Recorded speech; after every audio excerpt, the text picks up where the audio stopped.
Welcome in, everybody. This is Sportsify. I am your host, Matt Novak. Alongside me, as always, Grant Hawker. Always. On the third mic, Jameson DeFore. Yo. And our good buddy and show writer, Mike Connor, joins us this evening. Hey, man. How's it going? We're doing an extra special setup for Matt today, so it's going, but we're going to make it. We're going to truck right through. We got a ton to get to today.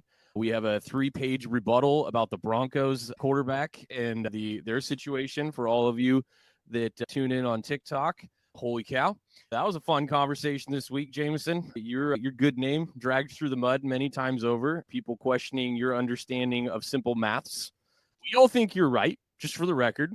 We stand by. It's not even I didn't even make the formula. I just repeated the number of the formula that somebody made to help calculate how quality a passer may or may not be. Yeah, don't use logic and stuff.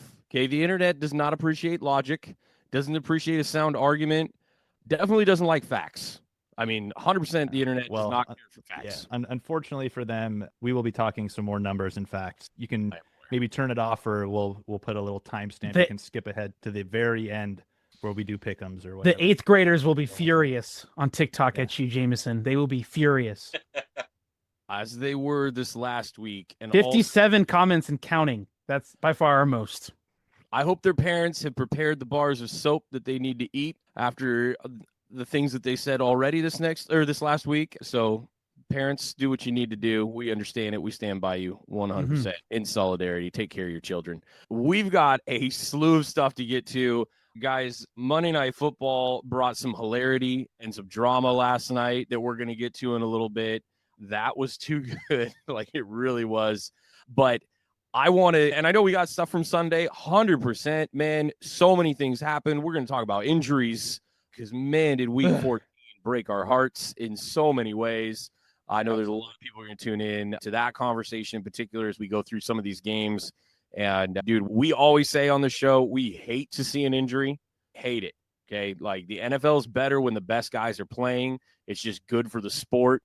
And when you start seeing guys drop like they did this week, players that have been profoundly impactful and put their teams on some runs this year that were unexpected and maybe unprecedented, that it's sad to see it. So we'll get to some of that in just a little bit, but I want to get back to the opener on Thursday night. We were certain that there was going to be a lot of points scored on Thursday night between the Lions and the Cowboys. They did not disappoint in that respect, though at one point this game seemed completely out of hand. The Lions got up 29-7 at one point in this game. But they did end up outlasting the Cowboys, who sprung back into action 44-30 to keep themselves in hunt for a playoff spot. They're still on the outside looking in with that tough NFC North.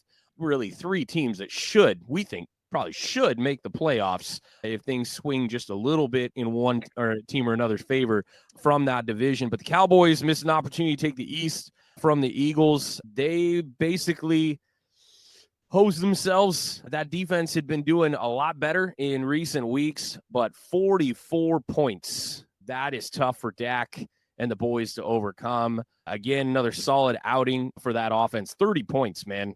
I mean, how many times you got to put up numbers and take an L? This one's on the Cowboys defense for sure. Yeah, just a nightmare situation for them. Talking about playoffs, they were at a 17% chance going in. That has dropped down almost nearly in half. They're now sitting at 10% chance for the playoffs. And one of the teams ahead of them, who they just lost to, the Lions. So that's it. Pack it up, unfortunately, for Cowboys fans. Not unfortunate for us. We are tap dancing a little bit, a little pep in our step. But yeah, I mean, I'm glad that it got interesting. I kind of turned this on as background noise at one point and was like, whatever, this is Lions showing up. But we'll see with this Lions team, man. I mean, they're sitting at a 51% chance to make the playoffs. It's really going to come down to what the Bears do for them and how they can help them. And the Bears, I mean, it was best case scenario for the Lions this weekend. Either one of these teams, either the Packers or Bears, playing each other, losing. And so they're sitting at a 51% chance. So we'll see, man. But Cowboy season, RIP. This season was already RIP when you trade your best player to a team that's sitting currently at second seed in the NFC. So, yeah. It's when we've seen them had this many points scored on. But by the way, I gotta say the offense did put up 30 points. I would be remiss if I didn't talk about the fact they turned the ball over 3 times. Jake Ferguson's fumble, 2 interceptions, one that's a little more on Dak, one not so much. But you do got to mention that. But like, how many times we got to watch this team go through it? They clearly needed to do one specific thing throughout this game. You had to go and get Jared Goff. Like, you had to put him on his back, and consistently it was tough. Now, I will say you watch what the Lions are doing, and those 3 turnovers that the Cowboys ended up surrendering, pretty obvious because that where it came from. That defensive line of the Lions was on it the whole game. Like, genuinely, Dak was flying around, making stuff happen so he get the ball downfield. Again, had to force 1 or 2 for sure, but like, that Lions pressure was relentless, and that had been an issue for this team coming into this game. Cowboys do have a little bit of a stronger offensive line for sure, and so credit to the Lions getting after it, but it was not there on the other side. We pointed it out many times. The one thing that this Cowboys defense needs to succeed, because they'll give up yards, but the one thing they need to succeed is they've got to be able to pressure the quarterback, and consistently they cannot do that. That interior pressure is there. I get that. You have 2 defensive tackles that do a really good job in rotation of getting after the quarterback, but from the outside, they just can't set an edge and then also get after the quarterback, and it kills them every week. Yeah. Hey, Jameson, what happened when Aaron Donald finally had a pass rusher made on the outside? Oh, he absolutely annihilated and killed everybody. So if Quinnen Williams had like a pass rusher on the outside, how do you think that would have? Yeah, like how would that figure it out? Could have been pretty good. Also, not to jump to another game, but speaking of Micah Parsons, while we're on that subject, there were a few of those plays in that Bears-Packers game where you watch him like come around, or whether it's off of a stun or just around the edge, and he is so fast. And you just imagine a guy like that on this team, especially in a game like this where you're playing Jared Goff, and anytime Jared Goff gets pressure, he just forgets what to do, basically. Those are the kinds of things that they exactly would have needed to like implement defensively to do this. They just don't have the horses for it anymore because they shipped them off to Green Bay. Yeah, I mean, all you can really ask of that offense, I know the defense of Detroit is pretty depleted right now. To put up 30 points and to still lose, but to also not just lose, but give up 44 points or whatever it was, is like pretty ridiculous. Yeah. And we knew that Cowboys defense was not good. And it was a little, I don't want to say it was like fool's gold for the past few weeks, but they had seemed to improve after the trade deadline. But I mean, Jahmyr Gibbs, it's not like he had the craziest like rushing yard day, or he wasn't like tearing it up in yards necessarily, but to have 3 touchdowns and to basically just go get whatever you need scoring wise. I mean, I talked about it recently. I said the Lions don't have the sauce this year, and I still believe that. This is the Cowboys defense after all, and you put up 44 points, and you probably should have, because you still have these weapons. And so for a team that was kind of struggling to find like what's our new identity without our explosive play calling, even though we still have these players, and Amon-Ra's coming off of an injury, what's that going to look like? He had a pretty great night, all things considered. That is the only way that you can lose if you're the Cowboys. And with the Eagles losing last night, which we'll also talk about, obviously, that effectively closes your window. If you win this game, you beat Detroit, who's another team trying to fight their way into the playoffs here. Yep. And the Eagles drop another game, and they look like they are nosediving here. That gives you a pretty good opportunity to pretty much control your way to the playoffs the rest of the way. And that door is getting much, much tighter to being absolutely closed shut on you. And to remind everybody, when the playoffs come around, this is an NFC game. So their records are going to be compared when it comes down to who's getting in the playoffs. It's a head-to-head. It's game. It was a playoff for both teams.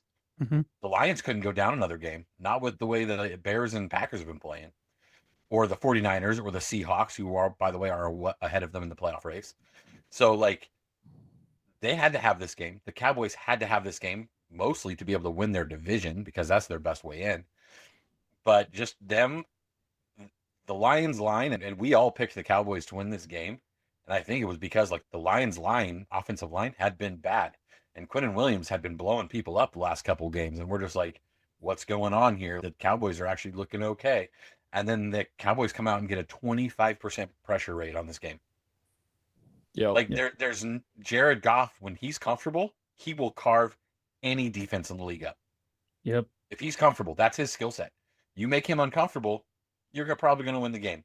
If he's comfy, it's hard to beat this Lions team. It really is. Dan Skipper came out and gave him a game. Penny Sewell was questionable coming in, gives him a game. And then we sat here, and we've done this new thing, by the way, guys. We sat here when we did pick him, and we said, I'm leaning, but we all said the same thing. It's really heavily dependent on if Amon-Ra's playing, because that's a difference maker for that offense. And I was very certain that Amon-Ra was not playing. And I should have texted the group and said, hey, guys, he's active. We want to pull this and do another game or do a plus-minus somewhere else. That Eagles-Chargers game ended up being an awesome one to do pick him for. We should have maybe shipped. But I was also worried about whether or not Herbert was going to play. Yeah, Amon-Ra is clearly a catalyst for the offensive success here for the Lions. Like, they got to have him. Laporta's important for sure, but Amon-Ra is your do-it-all guy. What a gutsy game by him. All credit to him. We all know he's a tough player and has come out and played some games that we did not expect him to. This ankle sprain on a short week, dude, that was pretty impressive to come out and get it done. On the Parsons point, by the way, if you watch that last play of the Bears-Packers game, the rollout by Caleb Williams is a full-on abandoning of his offensive line. Like, he takes off and runs away from pressure to the outside, and he's got two defenders from the Green Bay line running after him. Guess who he ran away from? Micah Parsons. Mike Parsons is on the right side, and he did a full-on back turn to the left side, did a spin around and kick out to the left there, and had his two layers of receivers in terms of options, and obviously shortchanged that ball. But no, he didn't want any part of Micah Parsons on that last play. And that is the difference maker in the NFL right there. Like, when you have the elite edge who literally changes the play call for the other team. Hey, dude, we don't want any of that. We're going to roll this out. We're going to fake it. We're going to roll this out and go away from that guy. That is exactly what they did in that moment. And that's how they get the dub. Great defensive pressure, great defensive play to close out the game. Packers, by the way, were ahead by 2 scores for a decent chunk in this game. Did a great job, both defensively, offensively, controlling possessions. And Jordan Love with 3 touchdown passes in this game. Jacobs relegated to just 1 short score on. I did really appreciate that as a fantasy owner. They went for it on both second and third down from the 2-yard line, but Jacobs just gets the 1 because in the red zone, Jordan Love played a great game, but we know he's very capable of that in the regular season. And that was not a huge surprise. The big thing there for the Packers in terms of their success, I guess we'll just finish out that game kind of in our run sheet here. Man, their wide receivers played so much better. Watson getting healthy, big deal for the team. I was literally pulling that up. 4 catches, 89 yards, 2 touchdowns in this game. Yep. Finally getting healthy, about a year away from his ACL injury. Still waiting to see with Matthew Golden a little bit. Like, that's overall been a disappointment, I think, from where you pick him at pick 20 or whatever, and him being the first skill position player they've drafted in the first round in 20 years or whatever it was. So still waiting on that. This is still a room of 2s, it feels like, because no one's really emerged. You may make the case for Dobbs there, but yeah, doing well. I'd actually make the bigger case for Watson just because of the high point ability and his ability to go up and get a ball. That's the big body as well. And he's fast. He gets down the field. He is fast. Yeah. But I said this in the group chat because I'm still hanging on by a thread in one of my guillotine leagues. And after this week and after the last couple weeks, really, of Christian Watson coming back, I'm like, I think this coming week, I'm going to bench Justin Jefferson. And I'm going to insert Christian Watson in there because my whole thing with it is I got Watson off of a waiver. I was like, okay, cool. But it's the classic wide receiver 2s in bunches in Green Bay. But he's kind of emerged not only just as, again, like a down the field threat, but he's kind of been their red zone guy as well, especially with Tucker Kraft being out. I think I'm going to run that one back. But I've actually been pretty surprised because even like prior to the injury, I would watch Christian Watson play and I'm like, he makes some plays, but he also just kind of doesn't have it in certain moments. He would drop things. It felt like sometimes there were miscommunications, and it felt like he was just like teetering on, okay, this is a wide receiver 1, but really he would just be a really good wide receiver 2. I think if they can finish the season out strong, he might make a case going into next year that he's a pretty definitive wide receiver 1 for both the team, but also potentially for fantasy implications. But yeah, that was a really good game, really fun game, honestly. Felt like a playoff game. And as lopsided as that Green Bay versus Chicago thing has been for years, and obviously there's a million memes about how the Packers have basically just throttled the Bears in recent history.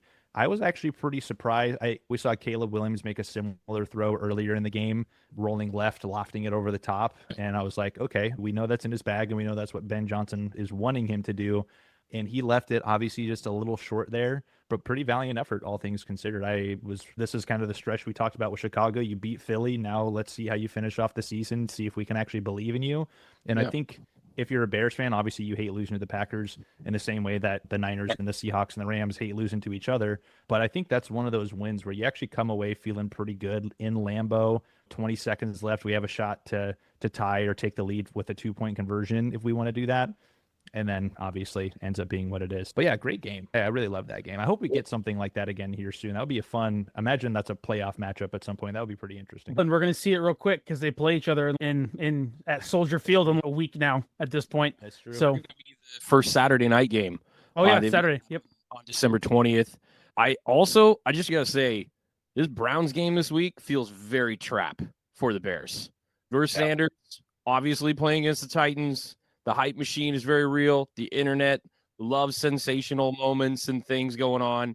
Insane, by the way, quick commentary that Stefanski took him off the field for the 2-point and threw that gadget up there. Trash.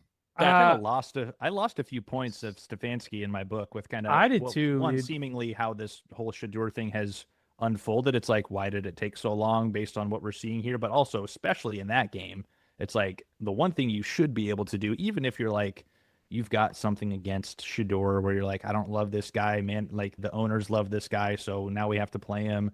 You at least have to keep that guy in there, especially with the game he's having. That 2-point play. Yeah. Come on. I'm kind of on the reason you're in it. I did not like that at all, what they did. But with Garrett averaging a sack plus a game here, and the Bears seemingly like kind of in this mode where, hey, we lost one.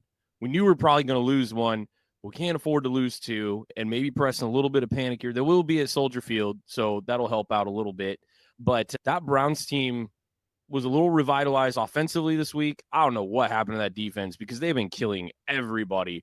And all of a sudden, Pollard just goes off for, I think, his biggest game of the year, if I look from the yardage standpoint. Yeah, he had a great game. Yeah, all my buddies that benched him against the Browns, which I would have advised. I would have too. I was like, yeah, dude, I don't think you want to throw anything at that defensive line right now. It's number 2 defense in the league. But forget that. Yeah, they regretted that immediately. Titans go get one. I get it. But that feels a little bit trapped for the Bears this week. They're going to continue to get pressure on them. They got, again, the Packers the next week. They got the 49ers who are getting healthy right now, coming off the bye this week. Who are they closing out with? My bad. The Lions. And who's a team going to be playing desperate? That could literally be. We talked about it a couple weeks ago. You could be ending with a week 18. Gotta have it.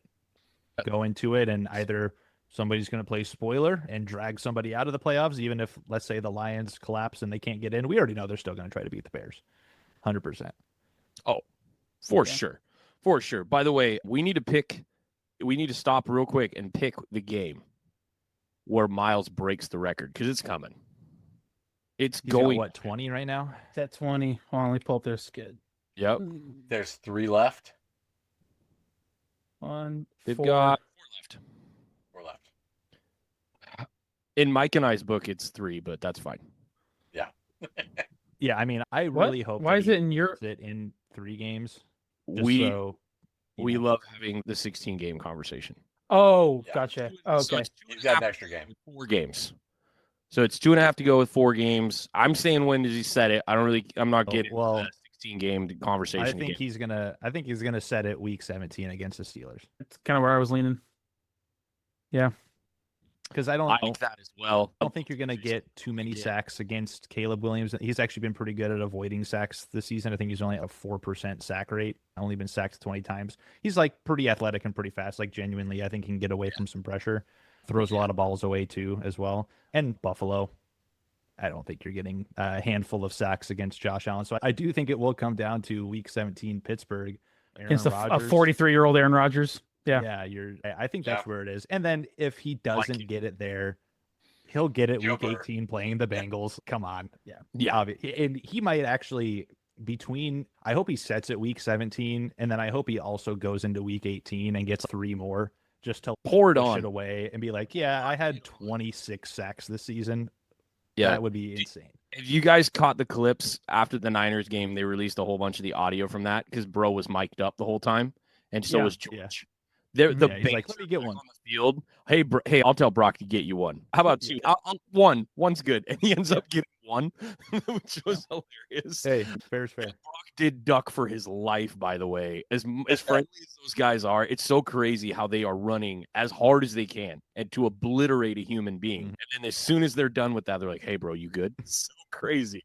But no, it was great banter back and forth. I love Myles Garrett. Super love Myles Garrett. We have said a lot of nice and hard things at that guy for the choices that he has made financially over getting the dubs, in my opinion. But his loyalty is noted. And, bro, whether you love him or hate him, that might be the best there's ever been. When all's said and done, that might be the best there's ever been. Yeah, with that full body of work and what he's doing. I mean, what is he? He's one of the first players to ever have 12 sacks to start his career or something like that in a row. Something crazy. Really the only thing missing from his resume is postseason stuff. Yeah. Dude, as long as he stays healthy, it's going to be there for him. But I want to stay on something as we're talking about the Bears. I kind of sounded the alarm a little bit last week. I'm starting to get really concerned with Caleb Williams' completion percentage come playoffs. Yeah. It was at 53% this week. He hasn't completed over 60% since October 26th against the Ravens. And that is only 4 games this season above 60%. This season, he has completed that. Come playoffs, you don't have as many chances as you think you will to hit the guys wide open. You probably won't have as many drives. Offenses are going to try and keep you off the field, especially with a team like the Bears, who their skill set is their offense.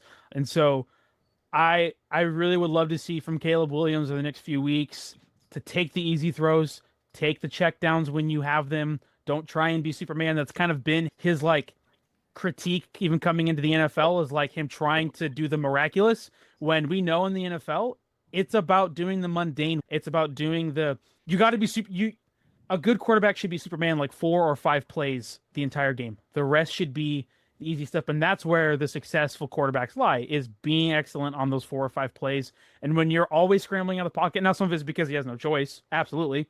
If you're getting rushed at, you got to run. But I really would love to see him not trying to just be Superman like he is, because come the playoffs, they're going to shut that down it just ratchets up. It totally does. And for someone who will have never been in the playoffs, I'm starting to get concerned. I'm not trying to be a Bears hater or a Caleb Williams hater. I'm just saying 4 games above 60% completion percentage, and we're about to hit week 15. That's a red flag. Yeah, I mean, it absolutely is. I don't think this cancels that point out, because I definitely agree.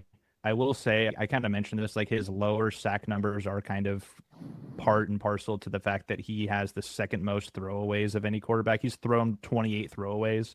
Most quarterbacks, if you want to go Drake May, Jalen Hurts, Geno, Brock Purdy, all these guys, they're more in the 13, 14, 15. That's kind of the average of this list here. So he's definitely only behind Cam Ward in throwaways. And I guess, you would rather have that than a sack, but also let's figure out a way to engineer an offense where it's not either get sacked or throw the ball away and run it on time and complete what is there. Yeah, it's the give and take of the young quarterback. Hey, you're not getting sacked 40 times like Drake May, but also you're throwing the ball away a few times a game, seemingly. So let's bring that in a little bit. But yeah, weirdly enough, it's one of those things where it's kind of worked out for them. But again, when the margins get smaller, you need to have you can't just be throwing the ball away all the time. You can't have blank plays in the playoffs. You have to make something out of nothing. You got to get 2 yards, 3 yards, even just those little things. And that's because the Bears defense is not the Houston Texans defense, right? Mm-hmm. If you have the Houston Texans defense on the other side, you can get away with even those larger margins on the offense as long as you're not turning the ball over. The Bears aren't that. And I think that was your point. Like, the Bears aren't that. They're not top tier yet. Yeah. No. And I mean, when Grant makes these statements, his success rate's 41.5. His completion percentage for the year is at like 57.8. Is what we're sitting at, according to Pro Reference. I was seeing something around there. Yeah, 57.8. Yep. And he has a good touchdown interception ratio. I mean, he's over the 3-1. He's at 19.6. To his other significant comp is Daniel Jones, who was at 19.8. But Daniel has obviously the rushing numbers and touchdowns that Caleb does not, to kind of help his offense along. But the big thing is, like, he's completing 10% more of his passes. Daniel Jones was, going in, and we'll get to him in just a second. Actually, he's our next up. But yeah, and when you look at these other quarterbacks in the league whose teams are at the top right now, and even some teams that aren't, like Dak's our yardage leader this season at 3,600 plus. Drake May is 71.5 on his completion percentage. Mahomes he's having a down year in terms of completion percentage, and holy crud, those drops. My Lord. And another stat too that I think pretty well kind of combines with these, if you're looking at just like passing success rate, like Caleb Williams is 29th out of the 34 quarterbacks available for that chart. So it all kind of combines in that piece. And I think there's definitely strides to be made there. I would not have expected them to have this record, given just like if I looked at just the stats like that and saw like a 50-something completion percentage, I'd have been like, okay, JJ McCarthy, what's going on? But they're here somehow, some way. So, yeah, dude, we talked about it. It's not just their wins are not just his. Those different units have stepped up when needed. That defense has had some good games. This is a defense that's hovering probably around that 12-13 marker in the league this season. They're in the upper half, which that's what you got to do to make the playoffs. That really is a linchpin, if you will, for success. You got to have a not necessarily top tier, but you got to have a top half defense. You do. And then also they've had some great special teams play. Good for them. Tried out Jake Moody and said, no, not for us either. Santos has been a bit of a revelation for them. Really consistent. Doesn't have that long leg, but making kicks, getting it done. They're getting it done in their punt game and coverage. Like, all those things have added up for them, and good for them, man. I'm not a hater of the team, but have not liked everything we've seen from him. And he's just going to have to step it up. And like you guys have said, when those margins get small, it's going to really show if he does not. We're going to call him the new nickname out of respect for what he went through this weekend. Indiana Jones tears the Achilles. Apparently, you should not be playing in the NFL if you already got a leg injury. That might contribute to, I don't know, another leg injury, a broken bone, and then you got to favor a leg, and then, oh no, I'm putting too much stress on another part of my body that I normally wouldn't, but I'm playing with a broken leg in the NFL. It's a bad idea, guys. It's a bad thing to do. Man, that was just a killer. The Colts season has been a revelation. Genuinely excited for them. It was crazy to see what that offense was doing and how Steichen had kicked it in gear. And for him to go down this weekend, I know you guys are feeling it the same way I am. The Jaguars lose to the Colts 36-19. No real shot there after Daniel Jones goes down. That's a bummer. What does it mean for the season, though? Like, I'm looking at the playoff records and the division records is in results. Sorry, in comparison for the playoffs, like Jaguars and them are tied now. Not really, because Jaguars own them on the head-to-head at the moment. Is that it? I think so. I mean, dude, just bench him for 2 weeks. Maybe you win one of those games, and then you have him back for the playoffs. But now you don't have him back for the playoffs because you were trying to get this one win. Come on, guys. I understand you want to win every game, but you've just ruined your season. Like, your season's done because you were trying to win this one game, as opposed to looking at your record saying, yeah, we're going to make the playoffs. Like, our percentage was, I mean, it's probably still high. They'll probably still get in. They may not get in as the division leader anymore, just seeing what the Jaguars and the Texans are both kind of surging right now. So we'll see how that plays out. But yeah, dude, like, the season's over. I mean, if you get in the 7th seed, 6th seed, you're going to roll out, by the way, because of this, they're going to roll out 44-year-old Phillip Rivers, who hasn't played Here he comes. Hasn't played in 5 seasons. Like, you go from that to a guy who hasn't played, a 4-year-old who hasn't played in 5 seasons, and that's going to be your starting quarterback in the playoffs.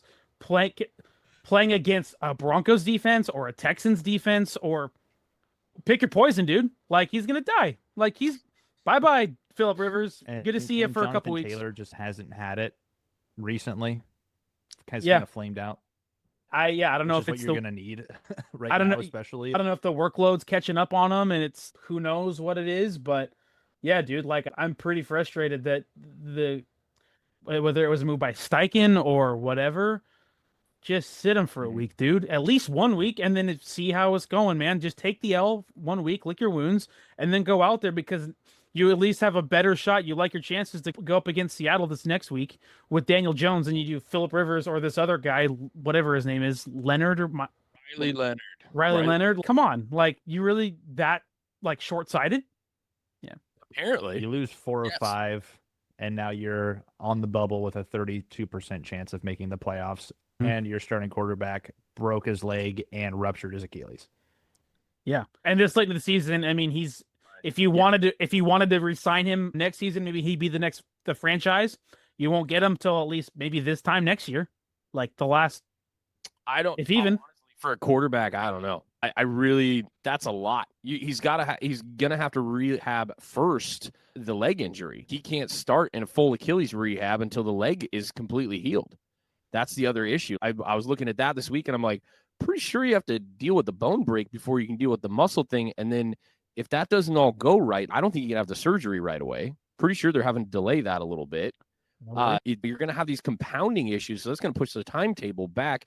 Plus, the position that he plays, I don't know if that all works. I don't think we see him in 2026 as a starting quarterback. I don't think that's realistic. And you just screwed over a dude who was potentially about to go make some really good money. Grant, I forgot he did just get paid from the Giants. I was just forget that. But he did have that nice paycheck for a couple of years. But you know what's hilarious in all this too, and I'm gonna not saying anything now about Daniel Jones. Obviously, I'm gonna say something funny. Gunnar Rivers, whose name I had to look up today.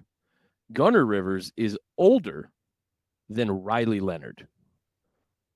Who is Gunnar? Which Rivers? one of Phillip Rivers' 12 children is that one? I wasn't familiar. He's the oldest of Phillip Rivers' children. He also is the one that made him a grandpa. I was going to say, and he's a grandfather. He is a grandfather, and he will be, in my understanding, is he will be the first grandfather to take a snap in the NFL. Wow. Do we think he plays this week? No. No, there's no way, right? But at the same time, I'm not sure why the Colts even bother, because look at their schedule. It's the Seahawks, it's the Niners, it's the Jaguars, it's the Texans. I understand they've got to win these games, but it's like one of the hardest schedules left in the league. No, they have the hardest. They have the hardest. Like, this is it. This is a point where you got to be like, I guess we'll have Phillip Rivers come in and maybe throw some balls down the field, but against is he going to be ready to go? More than like 20, 25 passes. I mean, yeah, what the heck? Why doesn't Joe Flacco just demand his release and then he go play there? Must have shit happened. Or something. Like for crying out loud. Somebody honestly their release right now. Yeah. Opportunity. This week against the Seahawks, honestly, just run Tyler Warren Wildcat with Jonathan Taylor and just be like, hey guys, we can't actually. We're doing screens all 49ers NFC Championship game. We can't simulate this game. Like, we have to go there and play it. So let's just make sure that we fulfill our obligations as a team to play a football game, and then we'll go back later and we'll put in a 44-year-old grandfather to play quarterback some other week. Yeah. I have no idea why they bother with this. I don't know. Is there really no other options? There's got to be someone who's played within the last year that's available, right? This guy who hasn't played since 2021, playoffs 2021. I don't know, dude. It's weird to me.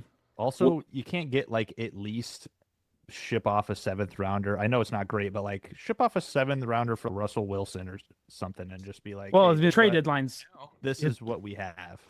Yeah, but there's no more trades. You can't trade anymore. It's done. And that's what I was thinking. I was like, this is a team that would look at the Niners and be like, give us Mac Jones, and we'll give you a 2nd rounder, right? That would have been. If this happened before trade deadline, absolutely they would have. Absolutely would have. and the Niners been like hard pressed not to, right?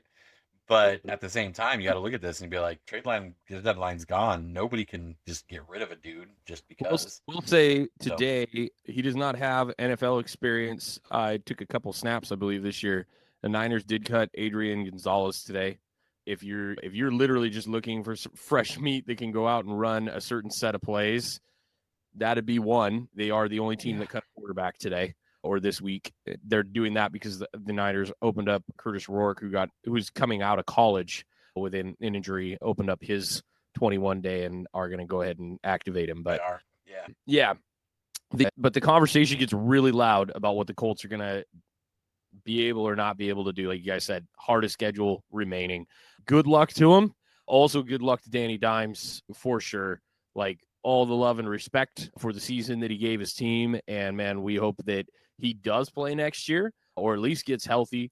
Was awesome to see what he did in the sample size of double digits-ish games this year and what Steichen was able to get out of him after a really disappointing run there in New York before he moved on. But I want to get to a team that we were all a little surprised got a dub this week. Speaking of old quarterbacks, the Steelers beat the Ravens 27-22. Steelers hold their own fate for the division there. The season Ravens in this game outrushed the Steelers 217-34 and lost.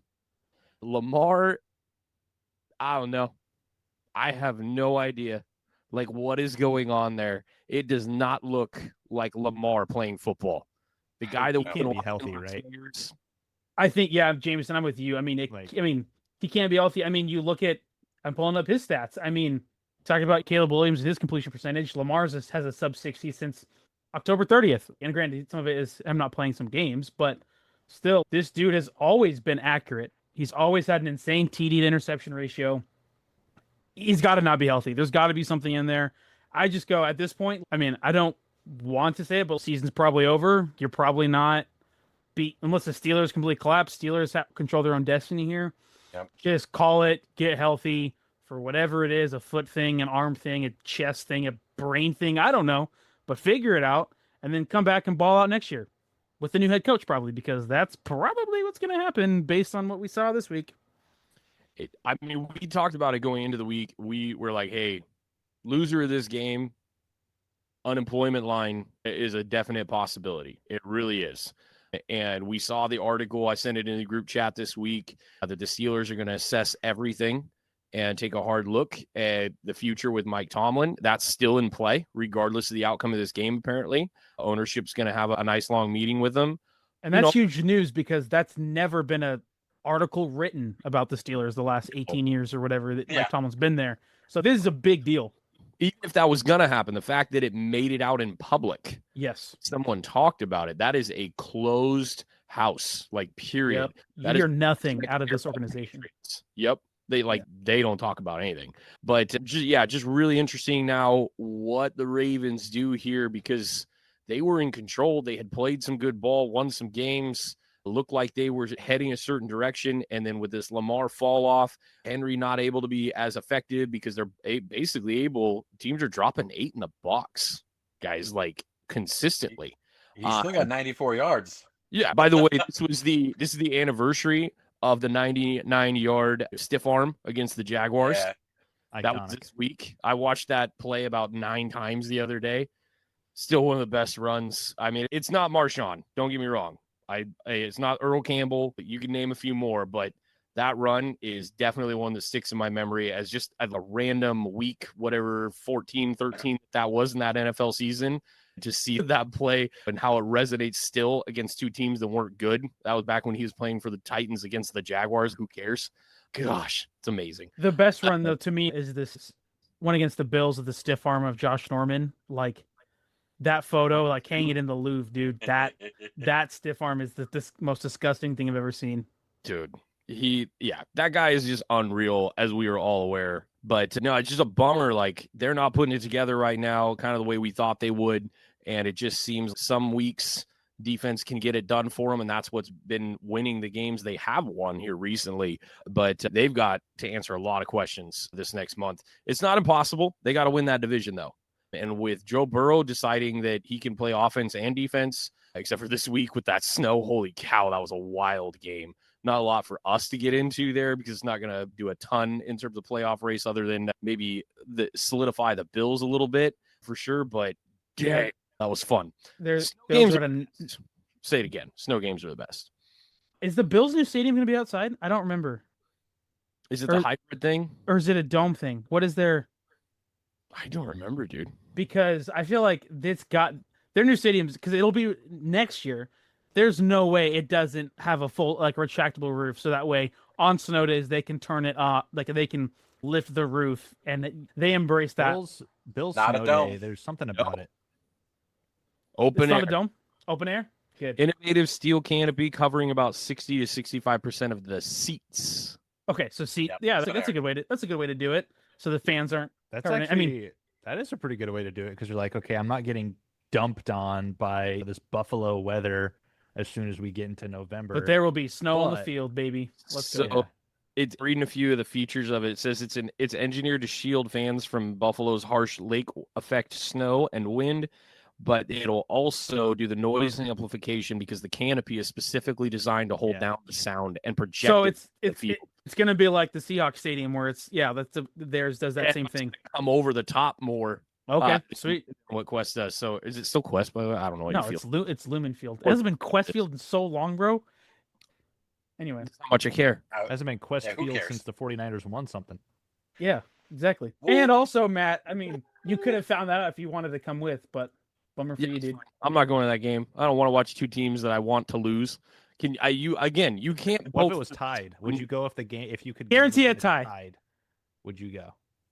If you knew that actually benefits my team as much as I would like. By the way, I'm going to the Seahawks Rams Thursday night football game in a couple weeks.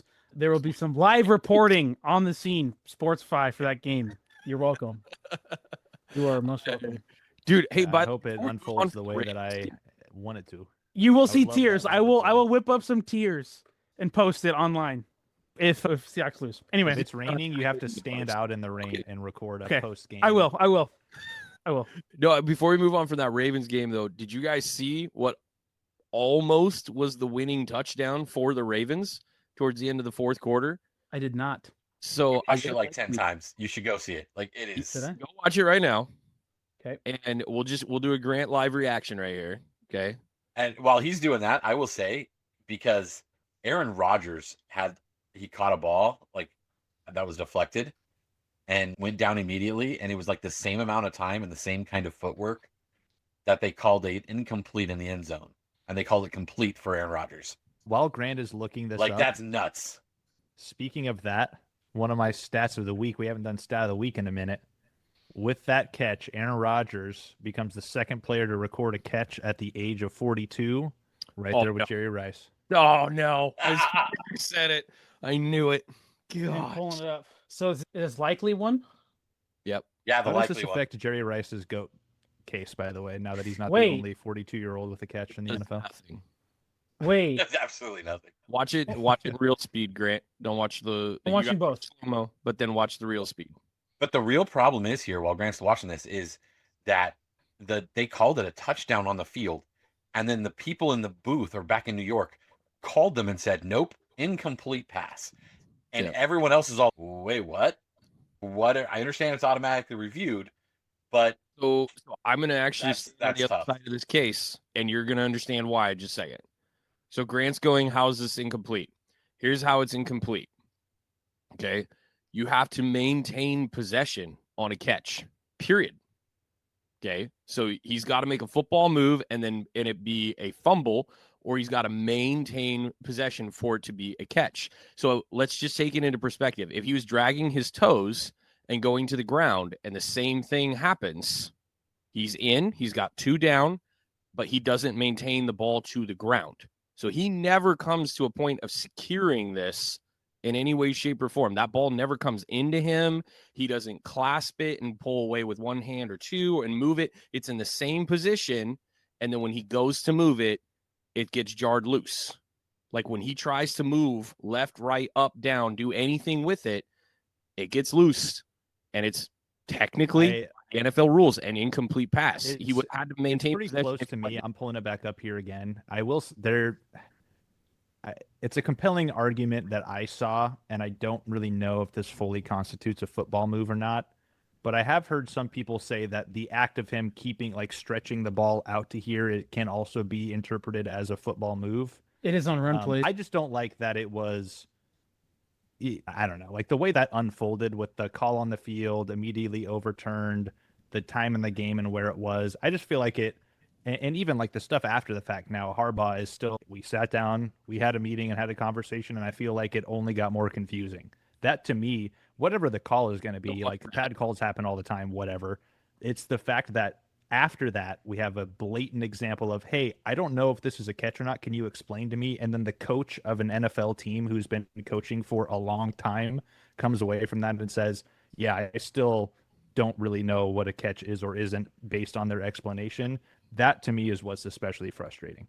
And the frustrating part to me was, the frustrating part to me was, and I agree with you, Matt, I don't think it was a catch, honestly, just based on the criteria that they've created. If you like actually look through the rule, like I get it, why they didn't call it a catch. But when you called earlier in the game that Aaron Rodgers catch a catch, and then you come back and say this one's not in the same game, and you look at them side by side, you're like, they're like the same thing. Like, I don't understand why they're not treated the same. And one of them was for the game, and the other one was potentially like a throwaway play. By the way, like, do not throw the ball to Likely when you need to win a game in the end zone. No, do Last not. year, the toe touch. Yep. The king of being this close to making awesome game plays. Yeah, I think it's not a catch. I'm looking at a slow-mo thing, and yeah, he doesn't have his third foot down, i.e. the football move. By the time he loses control, the third foot is still not down. I get it, obviously. Yeah, I think the issue is, again, what you said, Jameson. If people are still unclear about what is a catch, then clearly the NFL needs to look at their rules and actually make it clear and definitive. And also, yeah, Mike, absolutely. Like, how often do we hear it? Is it enough to overturn the call on the field? That is the gray area, because oftentimes that's the gray area. Yeah. And I don't think it was a catch. If they're trying to say this is what a catch is, and again, the ruling here is you have to complete either a third step to show possession or complete a football move, a common football move to show possession. I would argue that his arms were out to catch the ball and that they don't actually go up anymore, really. I mean, you're talking a matter of an inch or two that the ball moves up or down or left or right. And then when he tries to do something like that before he even completes the third step, so think about how quick that is. In real time. That's so fast. He's able to do anything with the ball, and then it comes loose.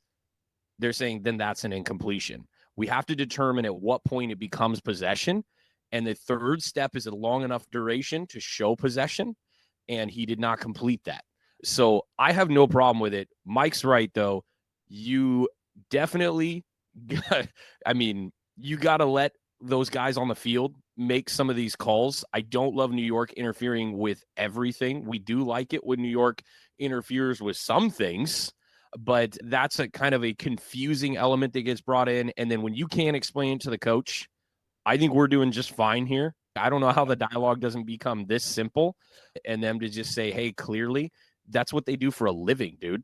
That's the NFL's job as the rule enforcers. That's New York's job, is to explain it with clarity and complete the process and say, here's the fine line. And we're going to stick to this no matter what. The fact that they could do that with Harbaugh, that's concerning for sure. But in real time, watch it in real speed. Looks like an incomplete pass. We've been watching football a long time. There's no completed football move. I will say, if that was at the sideline, we aren't having this conversation at all. If he was 1, 2, and then his third step was going to be out of bounds and the ball goes down like that, this isn't a dialogue. Where it happened made it a dialogue. I really, truly believe that. But super interesting. Again, just don't throw the ball to Likely at the end of the game. That needs to be Lamar's rule. Whatever. That's what they're paying Andrews for, right? Yeah, 3-year extension on a guy who had 9 yards in that game. Going to be 30 next year, by the way, at the start of the season. That was a crazy contract. And that's George's. I mean, you're essentially giving him around the same duration of contract that you gave George and all that, don't necessarily love that. Yeah, I mean, you guys heard my theory in the group chat, which I feel like makes sense. Keep a guy like that around. Harbaugh's going to be gone this offseason. You're like, we need to have some sort of like Baltimore DNA here for the new regime. But still, like, you give this guy, what was that, 39 million over the course of that 3 years with 13 million a year, something like that. 26 guaranteed. Yeah. It's a little less than George's deal, but yeah. A little more than Henry's deal, right? So you're like, interesting. Yeah. We got to get to the other big news of the week. We don't spend a lot of time on college football. Because the product sucks. That was basically the post. Yeah, that was basically the post. The college football playoffs came out this week, and there was a ton of conversation. Dude, everybody around me was discussing it. Dude, if you were at church, you were at school, you were at work, you were out to lunch with some friends, it was coming up because no one knew what was going to happen at all. We had no idea, which was Grant's point in the post this week, is the fact that there is no standard and measurable, and it's just subjective opinions of a bunch of people that are in and around the game or run different things at universities, and they're going to come in and just say, we think this team deserves it.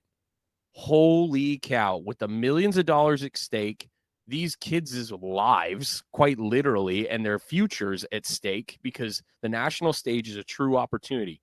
Some of these dudes are going to get, possibly 3 more games to play. If I'm just saying, like, when you get that opportunity to create a case for yourself, NFL teams could, like, literally be swayed by the way you lead in big moments. Mendoza's going to get a real shot here that he deserves, 100% with Indiana.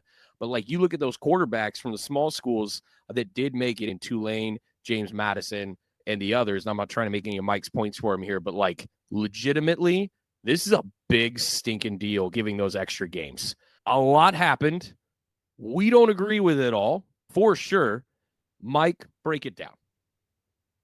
So I'm going to start off by saying the playoffs are broken the way they are, right? We kind of agree on that. Having a committee, having to be the ones that choose all this. Not having a playoff system with a set group of teams in it. If you could have the Big 10, the Big 12, the ACC, and the SEC are the only ones eligible, you could tighten this down and get it a better product, right? Like that's the way you look at that. Just because there's less and you're judging less teams, you're trying to fit in the right pegs to the right spots. That being said, I personally think that the playoff committee got this as right as the process allows for, right? Notre Dame's cries of fairness are falling on my deaf ears. The argument that they belong in above the U is an outright ridiculous argument. You lost the head-to-head. Yep. Argument over. You want in? Beat the U. They're your rival. Once the BYU barrier was gone between the two of the teams, the U had to leap Notre Dame. There's no question about it. It's how all sports are decided. Record first, head-to-head second, right? There's no other way to look at that. The real argument that Notre Dame has is with Bama. Yeah. How come a 3-loss Bama is in over Notre Dame? The argument that it's the good old boys helping out the Tide get to the playoffs is dumb, by the way, because Notre Dame is the good old boys. How many times you are part of the same club, right? People all over the country, all of my 40 years that I remember looking at college football, complain when Notre Dame got the nod, the secret nod over more deserving teams. Like, this is a thing that's happened for a long time. You don't think that the committee wants Notre Dame in the playoffs? That's a ratings boost all day long. Yeah. The problem is that you want Alabama, who is rightly ranked above you because of strength of schedule, you want them to be punished for playing in a championship game that Notre Dame doesn't even have the opportunity to play in. And that brings us to the crux of my argument. Join a frickin' conference. Do you think that anybody wants Tulsa and JMU in this thing? No shade against them. Like, they earned it. They won their championship games, but they won their championship games. They want Notre Dame and Alabama in this playoffs. That would equal money in the pockets of everybody involved. I'm telling Notre Dame to go and join the ACC, get yourself in the championship. They have Pitt, one of your rivals. They have Stanford, one of your rivals. They have the U, one of your major rivals. The three of your major rivals. Your other rivals, you already play every other year. USC, Michigan State, and Navy. You can still do that like you do now. And your fan base is going to be ecstatic. And sorry, not sorry to the ACC. They're not that good. Notre Dame would compete for that championship every single year. Or take this out of the craziness. Go to the AC and take Tulane's place and make the playoffs every year. Like, no joke. Or the MAC, or the new Pac-12, or JMU spot in the Sun Belt. Any one of these conferences, they would win every single year and get an automatic bid.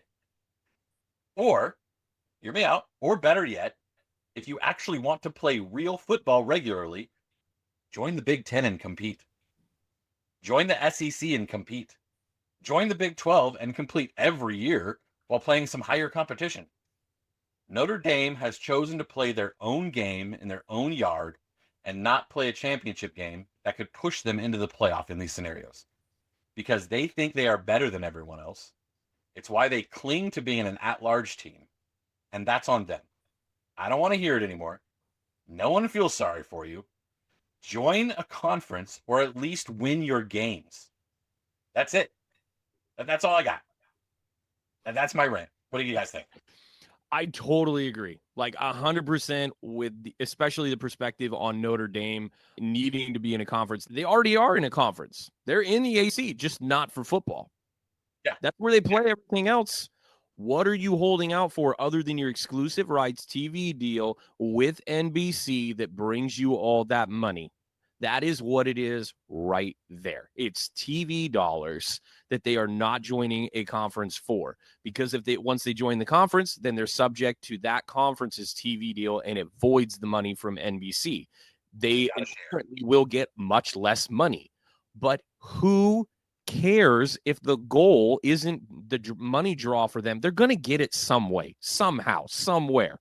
That school is too important for the college football landscape to not make sure that they get all the dollars.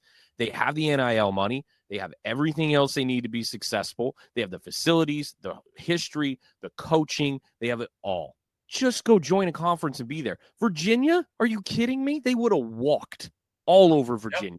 Yep. Duke got them, and Duke was not good at all. They would own that conference right now. With Clemson being down the way that they are, they'd own it.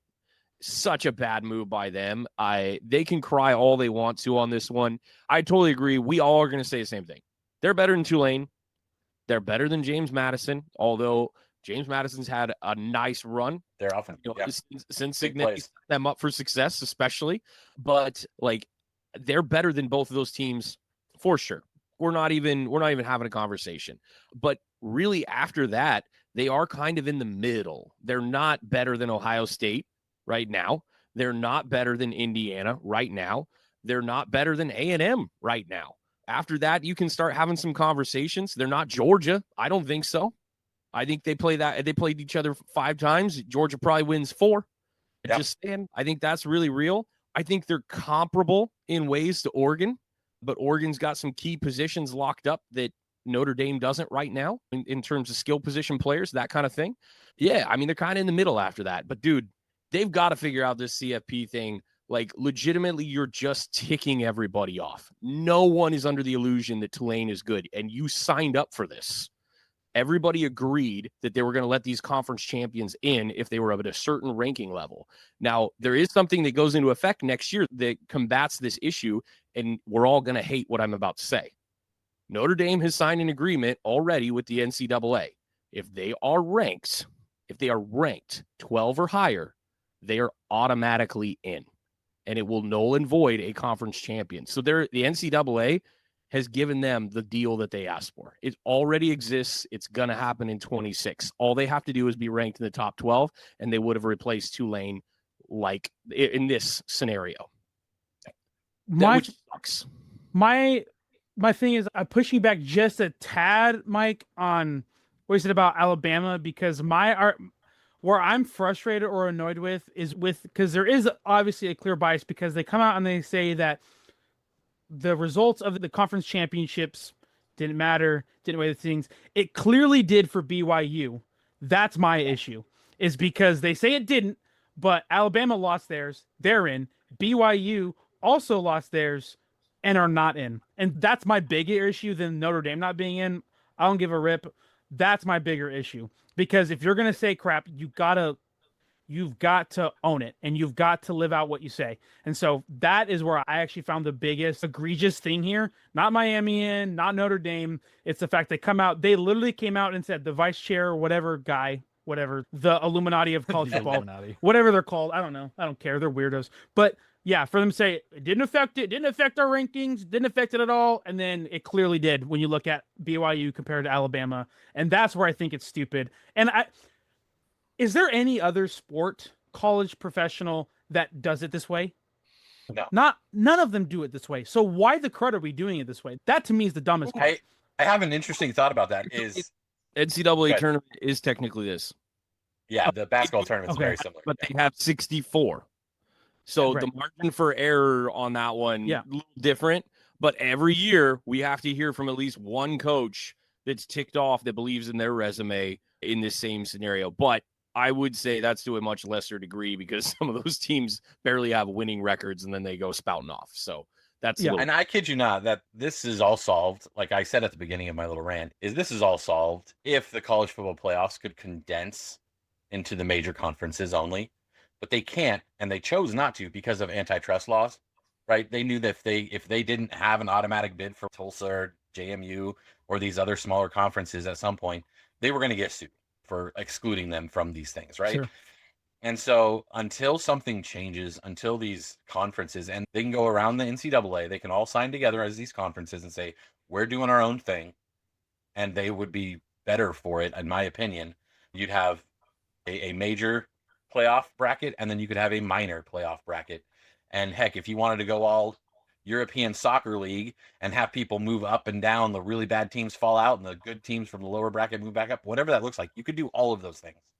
But it would solve a lot of this problem because in that case, JMU and Tulsa don't even make it. And you have Notre Dame and BYU in, right? Mm-hmm. And it solves all those problems. Yeah. And you can expand it to 14, 16. Some people talk about that. But even at 12, it solves most of our problems just doing that.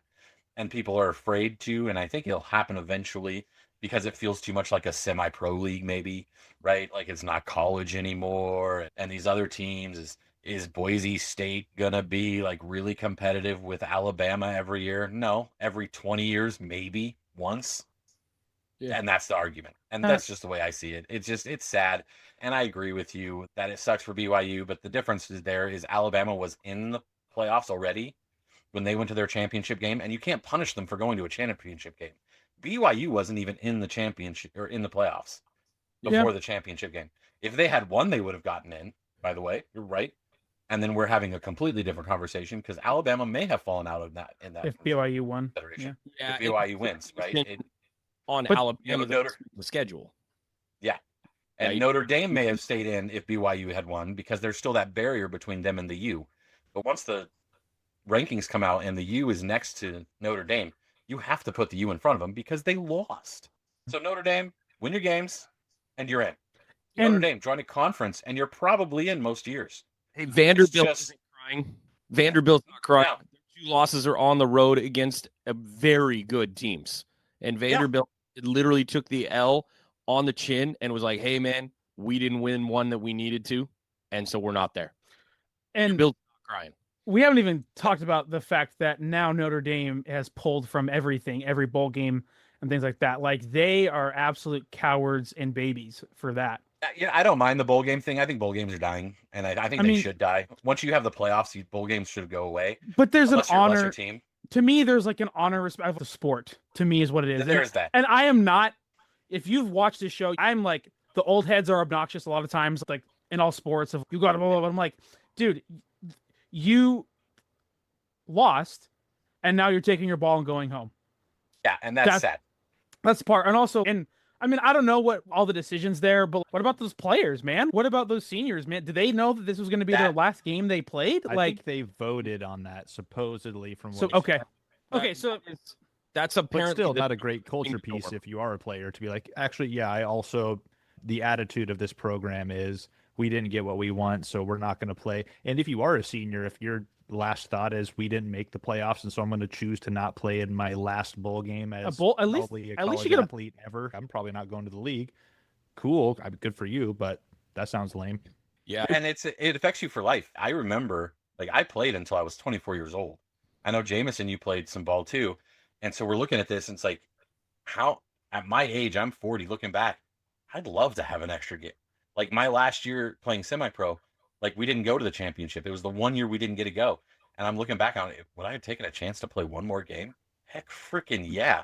Because I can't do it anymore. You look back on it, you're like, those were really fun, good times. And the seniors, like you said, Grant, that's the one thing that was kind of holding me back about Notre Dame saying we're not playing in a bowl game, was like, but what about your seniors, man? They're not eligible to play football ever again.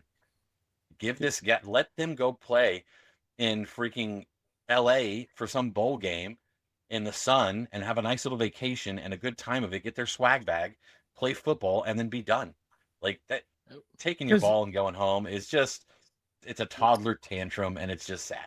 It is, but there's a couple things on their side of it that really lessens the blow. For those with NIL deals, making your team bowl eligible gets you a certain kicker in a lot of the NIL deals. So they're getting it regardless. They get the bowl eligible kicker.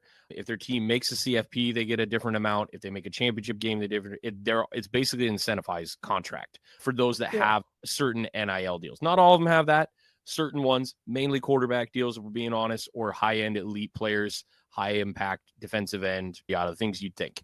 But the other part of that is, too, those guys who are going to play in the league or have that potential to play in the league, the conversation gets really loud about being injury-free come combine. And that is something we've seen players elect to do even when their teams had made playoffs. We've seen a couple of guys do that. Yep. Christian McCaffrey. Teams, it happened a couple of times where they were like, hey, I'm out. Like, I'm not going to play because I'm not making the money here, and I'm going to make the money there, and I got to be ready for that. And so there's definitely an argument on that some of these guys are voting. And apparently, though, most of the schools, to the point on that you guys made there, are voting. And they're allowing that vote. Now, some of it is senior driven, and some of it's the whole team. That depends on the school. Apparently, there's no like standardized policy or anything, obviously, but we're hearing a lot of that. I'm going to kick it back to our NFL conversation. We've got to get through a couple of games in the AFC West. Big weekend for the AFC West. Lots of up and down in this division this weekend. The first one was I'll go to that one. First one is going to be the Chargers taking down the Eagles 22-19. This was a lowest common denominator game. Herbert survived 7 sacks and a 68% pressure rate. Eagles were horrifying for him. Dude's running for his life, clubbing people with his already injured left hand to avoid some more stiff arms as he's running. That was ridiculous with his broken hand. Dude, crazy. And then he's a few plays afterwards having a handoff backhanded. I don't know if you guys saw that. Yeah. He couldn't hand off with his left hand for a few plays, so he's just backhanding it. And I'm like, this guy is. That's what Rodgers did dog 2 weeks too. Yeah. Yeah. It looked exactly like that. But in this game, which came down to the wire, this is an overtime game. Holy cow. Like, terrific stand by the Chargers defense and getting yet another interception, because Jalen Hurts and the Eagles did turn the ball over 5 times. And one time, they did it twice on the same play. 2-for-1 special. Since 1978, a team turned the ball over twice on the same play. One guy did it. Jalen Hurts throws an interception. Big defensive lineman, I'm going to forget, it was number 98, gets the ball, gets punched out. Or sorry, Carter. That's Jalen Carter, 98. Jalen Carter, my friend. No. Jalen Hurts the ball. No, you said what? 98 for the Chargers. Oh, it's 98 for Chargers. I gotcha. I'm tracking. Jalen Hurts throws the ball. 98 from the Chargers gets it. Fumbles the ball. Hurts gets it back. And then loses a second time on the same play. And the Chargers get the ball even farther upfield after he fumbles it. Dude threw an interception and fumbled on the same play. He went -4 fantasy points, depending on your settings, but in standard leagues, -4 on the same play. That's not a joke. That should be physically impossible. I've literally never heard of it. I can't an imagine how many all-time- of your fantasy teams got absolutely screwed over on Oh, that that would have been one play. hilarious. Jalen Hurts saw what Max Brosmer did with his horrifying pick six last week against the Seahawks and said, I can do you one better. Hold my beer. Yeah, that And, was yeah. an all-time hate watch for me. Oh, it was just miraculous. It was so good. It was mind blowing. Absolutely And- mind blowing. And just when I thought, I was like, I'm gonna watch this game. I'm gonna laugh my head off the entire time. Oh crap! Now this game's in overtime, and the Eagles might actually win it. And just when I thought, boom, another interception, and I was like, "Is this Christmas? This is beautiful." 5 turnovers those for the Eagles interceptions- and Jalen Hurts. I've been ripping on this guy for years, and nobody believed me. Actually, a lot of people who know ball know that Jalen Hurts was not a top 10, let alone maybe top 12, top 15 quarterback. But man, oh, that was beautiful. I love that. And now the Eagles doing this thing again. 2023 Eagles. Dude, it is kind of looking like that again. It is the exact same, dude. It is the exact same. They're going to get in the playoffs. They're going to fall into the playoffs because of their strong start and going to get absolutely mollywopped first game. And what's the common denominators, right? You have the same coach. You have a lot of the same core players. The difference is Sirianni doesn't have his coordinators this year. Yep. Right? Because his offensive coordinator is now coaching with the Saints, who, by the way, their offense is actually not looking too bad with Kellen Moore over there. Saints upset the Bucks, by the way. We didn't mention that. Yeah. Holy cow. Shuck. And so you're looking at this, you're like, okay, so Sirianni doesn't know how to run an offense, obviously. So if he doesn't have a guy, is he really the coach? And I think we see that twice. They went to the Super Bowl, they win, they lose all their coordinators. Their talent carries them so far because, again, I want to make this point. Any of the other top coaches in the league and this team is unstoppable. You put 100%. You put the Rams coach on this Eagles team. Any one of you our put the team's Niners coaches. coach. Yeah, you put them in charge of this Eagles team and with their coaching staffs. Like, this Eagles team is so loaded with talent. That's why they're winning games. But the coaching staff is just letting them down. And that's my personal opinion. I just think Sirianni's not the guy that everybody thought. Super Bowl winning coach. No, those are Super Bowl winning coordinators. This coach is trash. Go, Jameson. I know you got it. Flip it. I mean, yeah. Once again, on top of Jalen Hurts, my hatred for Nicholas Sirianni, we'll call him Saint Nick for you. also, he gave you the gift. He's Saint Nick handing you out a little treat there. And now he's Ain't Nick. But like this guy, the audacity of this guy to shave his head and think that all of a sudden he's going to be a Hall of Fame quarterback because he shaved his head and went taxi driver mode on him last season and got carried into a Super Bowl by one of the craziest rosters I've ever seen in an incredible front office and incredible coordinators. I do think that on top of the coaching thing here, because I do think that is like number one on the list of things where what's the problem with the team that has such an amazing organization, just period, top to bottom. Obviously the coaching and the play calling, we've talked about on and off, like this team not having an identity. And there was a time in the year where people were trying to make the argument that's actually a good thing for them. They can walk into the fight and see what kind of punches they're getting, and then they can play that game, and then they can win that game, and then they can win this way. And I'm like, that's all good and dandy here in the regular season, halfway into the year. But when it's coming time to like really start taking this thing away, when you don't have that identity, this is what happens. And right now, this is a team that this time last year, their running back had 1,000 more yards than he has currently. I don't think that he has fallen off so bad to where he's just like a different person. We've talked about the workload and how that goes into the next year and how there can be a bit of a fall off there. I don't think Saquon Barkley is so bad to where he's not at least still a top 5 back in the league, or at least can be utilized as a top 5 back in the league. Their offense is just so predictable. I can't remember who it was that picked it off, but it was on, I think, the pick where Devontae Smith slipped. That was like a play that the corner just sat there and didn't move even before Devontae slipped, because he just knew, okay, this is part of their package. He's going to throw the ball right here. Fortunately for me, it makes it even easier that this wide receiver slips, but I just got it right here. Everything is so predictable. They can't throw over the middle of the field. They can't run the ball, which means they can't bring people up to make the middle of the field available to Jalen Hurts to get at least some usage out of it. So they're just, again, incredibly predictable. The defense is still nasty. Don't get it twisted. That defense is fantastic. They still don't even have Jalen Carter right now, and who knows what that's going to look like for them if they don't have him for some sort of playoff run, which I know is what he's hoping for. Like, that team is even more dead in the water come the postseason than they are currently right now. He's their major run stopper. This is a team that just it's hard to repeat. I get that, but even last year when I'm watching this team, obviously I'm watching an incredible Saquon Barkley legendary season. I'm watching all of these weapons. I'm watching a fantastic offensive coordinator do his job with excellent organizational stability, and they win a Super Bowl. And Jalen Hurts wins a Super Bowl MVP, and I will never hear the end of that probably from some people. But I think this is just even more proof that you have to have something more from a quarterback. You have to have something more from a coach. And we always talk about coach and quarterback, and maybe sometimes we get a little over our skis when we start like looking at our pick'ems and we're like, okay, coach and quarterback, even when one team is probably like a better team, this is one of those reasons where the better team lost. Look at the other coach and the other quarterback. Who do you think is a better coach and quarterback in that game? Sirianni and Jalen Hurts, or Harbaugh and a one-handed Herbert? It ended up going that way. Jalen Hurts doesn't turn the ball over.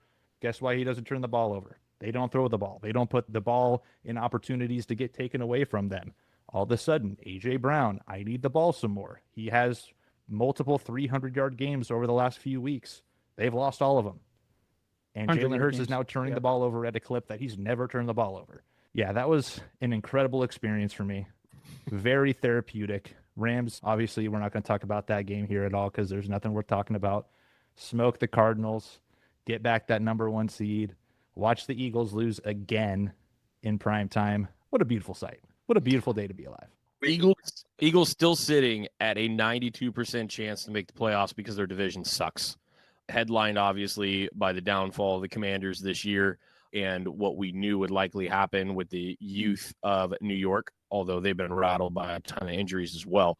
And the aforementioned Cowboys losing that basically playoff game this week still puts them in a position and expectancy to finish around 11-6 and take that home playoff game and the divisional round here. I think the Eagles are, if you're anyone in the NFC, that's the team that you're probably hoping to get. Even over this team is scheduled to play that team in playoff scenario. And obviously, I don't even know who I would root for. I'd root for the Eagles, but even though I'd rather play the Eagles. Yeah. But the thing is, like, in that game, like, even with the Niners as ravaged as they are, like, I'd want the Eagles to win, but I'm probably picking the Niners because what the crud is going on? Like, if you're the 49ers right now, you're lucky to get the Eagles. I feel like you would feel the most confident probably playing against them at this point because that offense can't do a dang thing right now. This is still the most 3-and-outs in the last 10 years, basically. Yeah. Like, their 3-and-out rate is, in the last 10 years, we haven't seen anything like it. And if you were the 49ers, our defense is kind of depleted and our offense is getting healthy. Okay, we'll play the team that has the most 3-and-outs, and then we'll just we'll scheme our way to a win on offense because we have Christian McCaffrey, and no matter what you can do, you can't stop him. So, thanks. Going to another team, we definitely got to hit the next game. Yeah, let me say something real quick. As the Niners, I'd still rather play the Panthers or Tampa Bay at this point. Oh, amen to that. That's the other team that's going to be in the playoffs, right? It's one of those teams. So just saying, the Eagles are still so talented that they can hurt you, like in some way beat you. I'd rather play the Panthers or Tampa Bay in playoffs right now. Just saying. Go ahead, Matt. Sorry. Your Packers find a way to lose a couple games, and please also, I'm always praying for the Seahawks, especially to get hit by a truck. Not the people, just the team. 10-3, baby. In Minecraft? Yeah, in Minecraft. That's right. We got to get to this one really quick. The Texans get another one. They take down the Chiefs, as the majority of us predicted in this game. We'll let a person talk in a minute. But the Texans get the Chiefs 20-10. The Chiefs drop this game, like I said earlier, again and again. Like, they could not catch a pass. Holy cow. If you look at the graphic that shows those balls hitting guys in the chest, and we're not talking nobody. We're talking Rashee Rice, who's supposed to be their one, and is their one. We're talking Kelsey, who is one of the greatest tight ends in the history of the game. Okay. First ballot, baby. Like, dropped a touchdown. You like, dude, it was so bad. I mean, Mahomes has got to be in the wide receiver room going, hey, guys, I can't do more. I literally don't know what else you want me to do. I'm hitting you in the hands. What do we need to do to make this happen? Because it was bad. Really, lead your team in rushing for one. You got to have some help there too. Also, all the credit to the Texans. Yes. All that. What did he have too? Was it like 34 yards? Yeah, 34 yards, and he led the team. More than like he had more rushing yards than the rest of the team combined. I'm pretty sure. Like at 34 yards. Want to figure out a way to run the ball and put up more than 10 points in a game. That might be a thing you should do. I understand it's the Texans defense, though, and I want to give them a ton of credit. That first interception that Mahomes threw in this game, bro got erased. Ball goes up in the air, gets chased down. The way that we grew up, Mike and I did, especially because we're the same age, watching football, like just some dude getting absolutely paralyzed over the middle and the ball going up in the air, up for grabs. Old school, shoulder to shoulder, clean hit. Everybody was fine. Grab the ball, go run the other way. You got a bad bruise. That sucks. But genuinely loved that hit. And the Texans set the tone right then and there with that hit in the game. And it was just one after another, dude, the whole time. If you caught it, you were going down. Rashee Rice getting erased on that play. I was so glad he got up. Genuinely so glad. I thought he was down. Dude, that secondary can kill you. Kill you. They are absolutely impressive. We've been doing nothing but sing their praises the last few weeks, and we're going to continue to because the Texans are on their way. This is a team getting hot at the right time, healthy at the right time. I am pumped for them. Absolutely rooting for them. And I really like the Bills as a team because I love watching Josh Allen play. That's a team I like to watch. Plus, it's Buffalo, so we might get snow football in the playoffs. I would love that. I would love to see the Texans and Buffalo playing the AFC Championship. That would make my life. That would be fantastic. But, man, that was good old school football this week. And a credit, again, to DeMeco Ryans. That game plan is outrageous, and how they do it is fantastic. Really not enough credit goes for them going and snagging Daniel Hunter and putting him in a place to succeed for his style of play, giving him a true contemporary in Will Anderson on the other side, and then building a secondary that no one wants to try and compete with. That is dangerous all day, that nobody wants a piece of it. As they continue to build up young linebackers and really solidify the middle of that defense, this defense is going to haunt people for the next few years. Get ready, AFC South. There is a new king. That is what it's going to be for a while. I love how they're building. If CJ Stroud could just find the rookie season, CJ Stroud, like, how is this team not a Super Bowl favorite? Stay healthy. So their offensive line's bad. That too, but to pull a Bears and like retool like everything. First thing, everything. We're going into this offseason, we're retooling the entire offensive line. We're bringing 5 new guys in. Tackle going. Trade for a guy, draft 3. Yeah. Go get your middle linebacker in round 3 and literally go tackle in the draft. I would love to see them do that. I called out what they did a couple years ago when they took Stroud and Anderson. Like, I had this conversation with our friend, Mr. Eno. And I legitimately was talking to him about the draft, and I go, dude, they could turn this into a 2-pick extravaganza where they're at in the draft. And I know for sure they're going to go get the quarterback that they like. And if they can wheel and deal here, they're going to take a high-end rusher, a edge rusher. And I legitimately said these 2 names out loud is one of the greatest calls I've ever made in my life. Mike is way better guessing the draft than I am, but legit, it was awesome. And I've been following it ever since because I knew it was going to be there. But they literally do need to go tackle or tackle offensive guard, whatever it is, in those first 2 rounds and solidify him. You're right, Grant. Like, he needs to be upright so that this team's successful. And that's probably the key. And also, I mean, let's not forget this team got massacred by wide receiver injuries last year. Yeah. Down to the 5th guy being their one point. So that was horrible for them. I know we got another thing I want to get to before we get to pick them, because somebody has done way too much homework this week and would like to have a discussion with all of you on TikTok. We're going to get to it.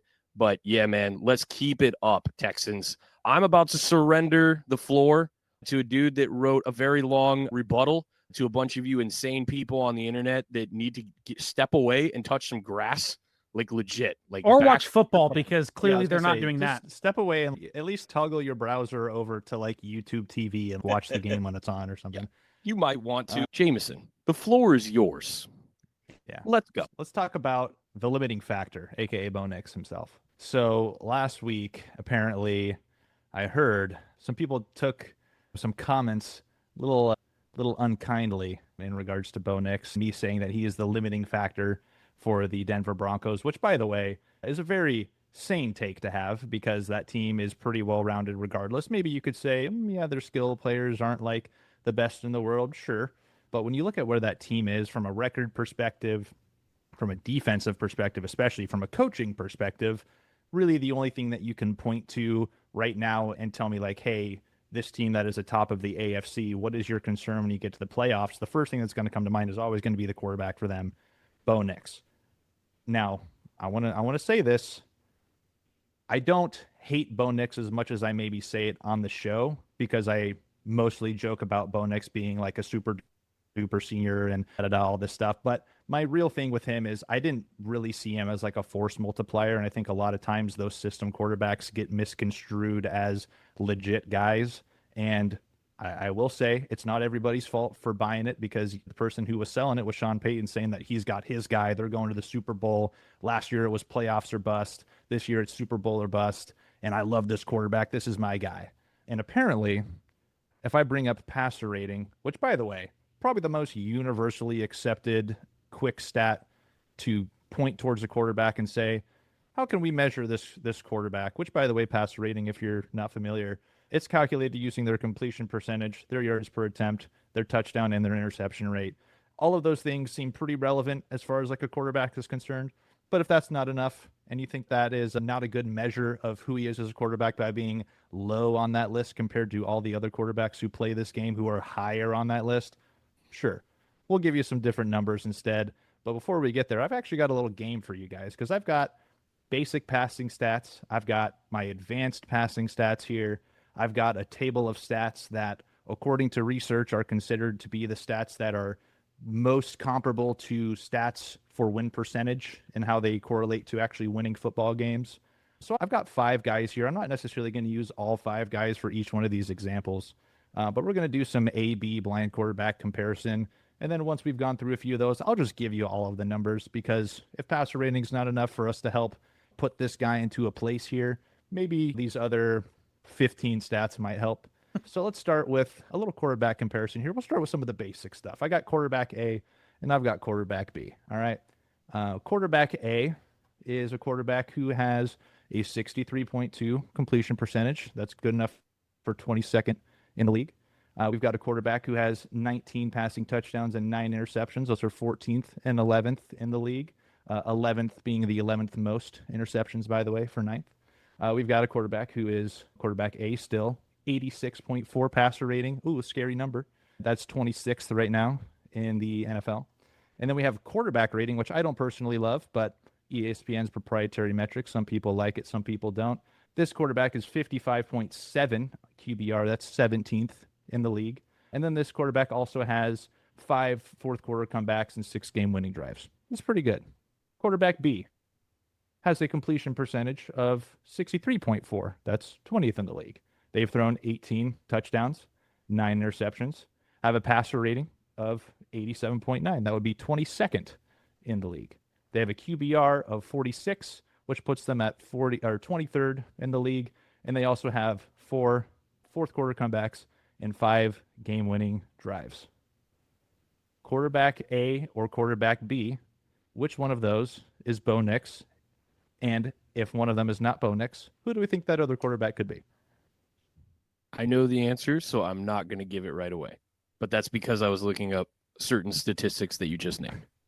Oh, so you're cheating. Interesting. I may have done a little self-study earlier. I'm trying to think of someone who's... Is one of them Geno? No. Okay.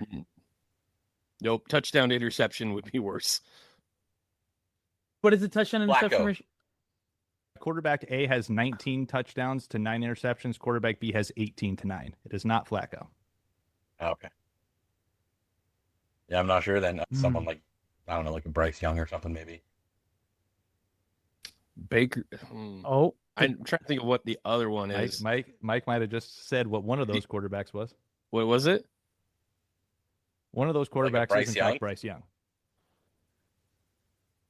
who has Okay. also, for whatever it's worth, only played 12 games to 13 games of Bo Nix.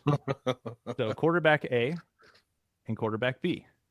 One of those is Bo Nix. One of those is Bryce Young. That's a good comparison because they're both like drafted same. Yeah.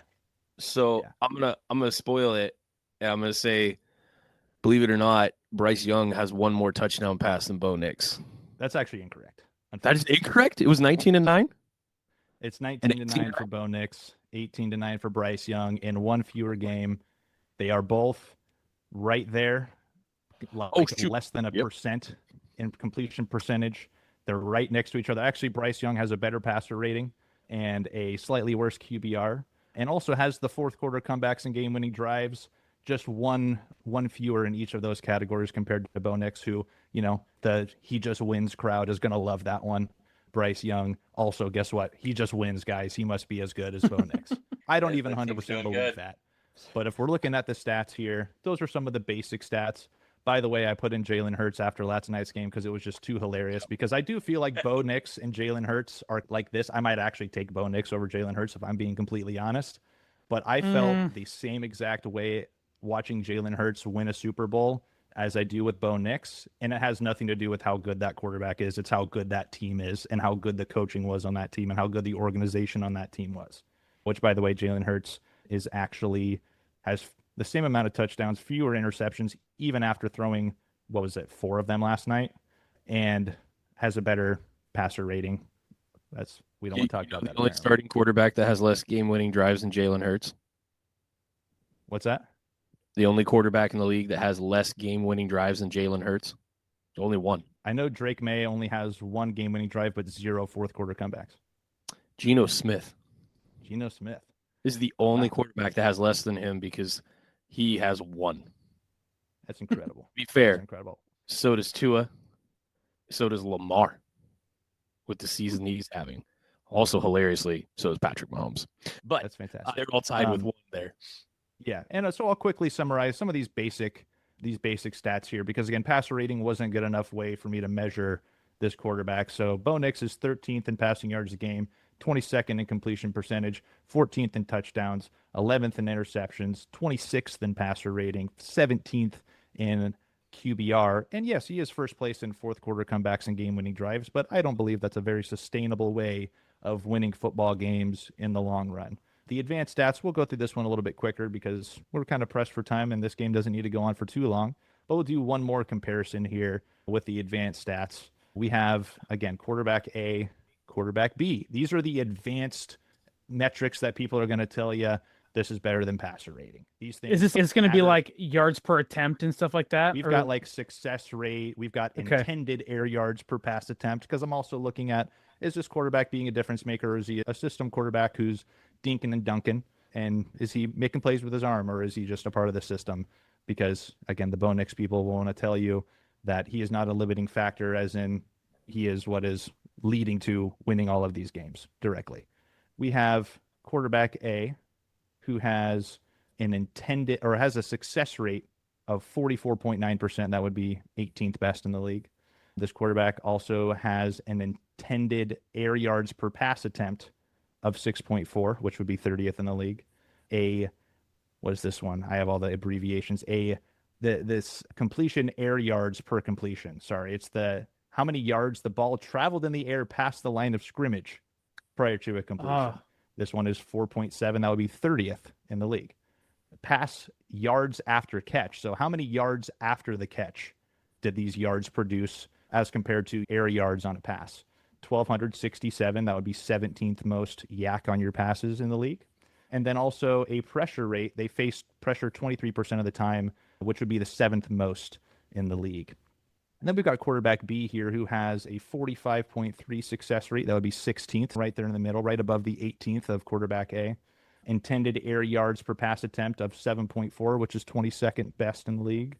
Completed air yards per pass completion, which again is just how far did the ball travel in the air past the line of scrimmage prior to it being completed. This quarterback is 4.5. That's 31st, so one worse than quarterback A. And 1,603 yards after the pass for Yak. So that would be the fourth most in the league.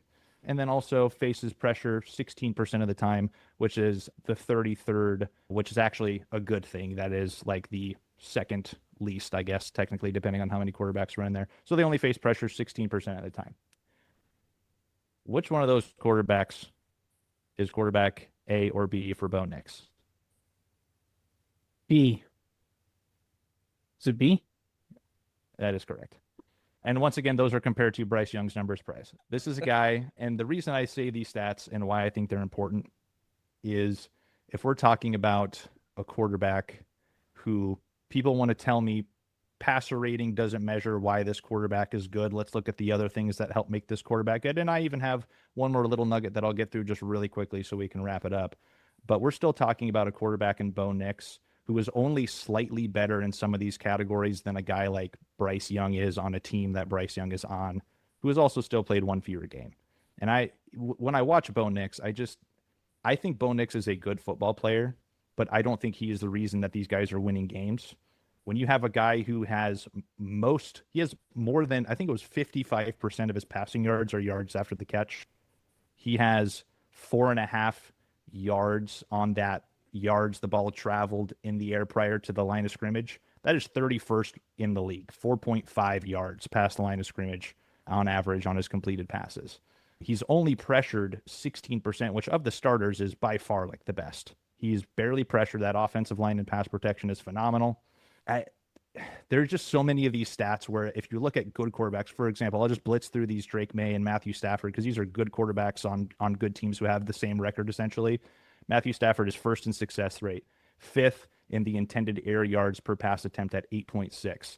He is fourth in the yards that the ball traveled in the air before being completed at 7.1, which is almost 3 yards more on average than Bo Nix. He is 13th in the yak category, and he faces pressure 18% of the time. Drake May is also 3rd, 4th, 2nd, 11th, and 10th in those categories, respectively. Bryce Young is much closer to those Bo Nix numbers, and Bo Nix is much closer to those and is actually even less than Jalen Hurts in a lot of these categories. We complain about Jalen Hurts being a dink and dunk guy. When it comes to those intended air yards and balls completed past the line of scrimmage stats, he's actually 3rd and 6th in the league right now. And we watch him play football and we say, wow, this guy kind of stinks right now. What is with this play calling? Why can't he throw the ball? This Eagles offense has a 3-and-out rate that is absolutely obscene. But lastly, these are the ones that I really want to hit home, and these are the ones that I feel are the most fair to Bo Nix and are also the most fair to the bad quarterbacks like Bryce Young. Bryce Young is 23rd at best in these stats in this category. Otherwise, he's 28th and 25th.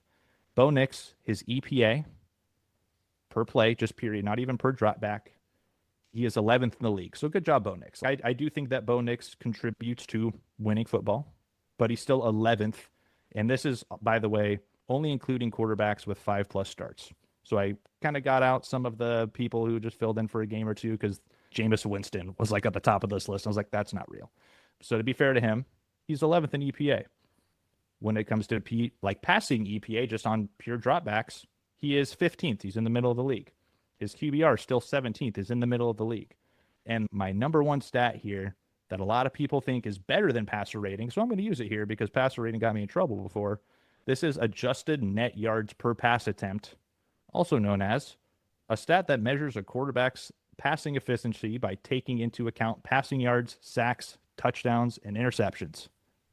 I think those things are actually probably more valuable than just the things that are included in a passer rating, I would say.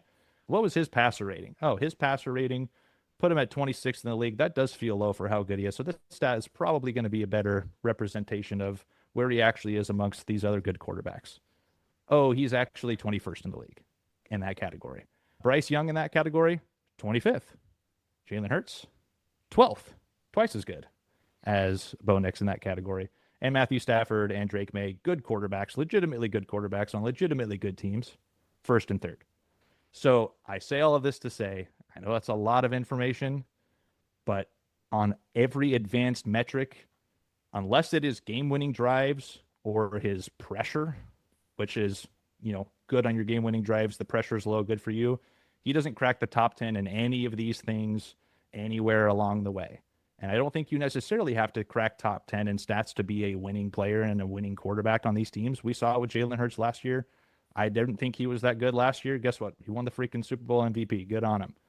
But if you're going to sit here and tell me that on a team that has a great defense and a great offensive coach and a quarterback whose numbers, despite that offensive coach, still hover around mid at best, is not a limiting factor on a team that's trying to win a Super Bowl in a year, which, by the way, very opportunistic. They're probably only going to have to go through one of two teams, an incredible defense in Houston or a quarterback who's trying to finally get his first in Josh Allen. If you can't get past one of those two teams, maybe the Patriots, I don't know what to tell you. It's right there. And if you look at any stats across the board, again, he does not clip any sort of top 10 quarterback by any advanced metric. So I'm sorry if passer rating wasn't good enough for you, but he's not good in any of those other stats either. And also we watch the games and you can tell he's just not a guy. Oh, and also my favorite, and this is the last thing I'll say on this, my favorite exercise to do here is close your eyes and can you picture the confetti falling and it says Denver Broncos and Bo Nix are Super Bowl champions? I can't see that. No. There's not a world where I can envision that happening. And I know that is just now a made-up thing, but it's true. If you truly, in your hearts of hearts, gun to your head in Minecraft, somebody tells you that Bo Nix is going to win the Super Bowl this year, in Minecraft, you're just going to laugh. So that is the end of what I have to say. He is the limiting factor. They can still certainly win games. They're not bad. Obviously, Bo Nix is not bad, but he is certainly not the quarterback that people believe him to be.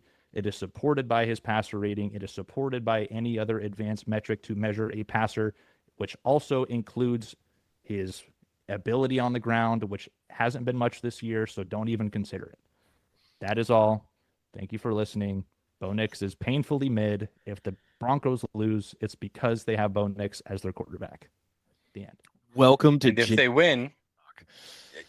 win, it's because of that defense. And if they win, again, look, like Jalen Hurts having not carrying this team, which by the way is not historic. When you look at the Broncos defense, it's good.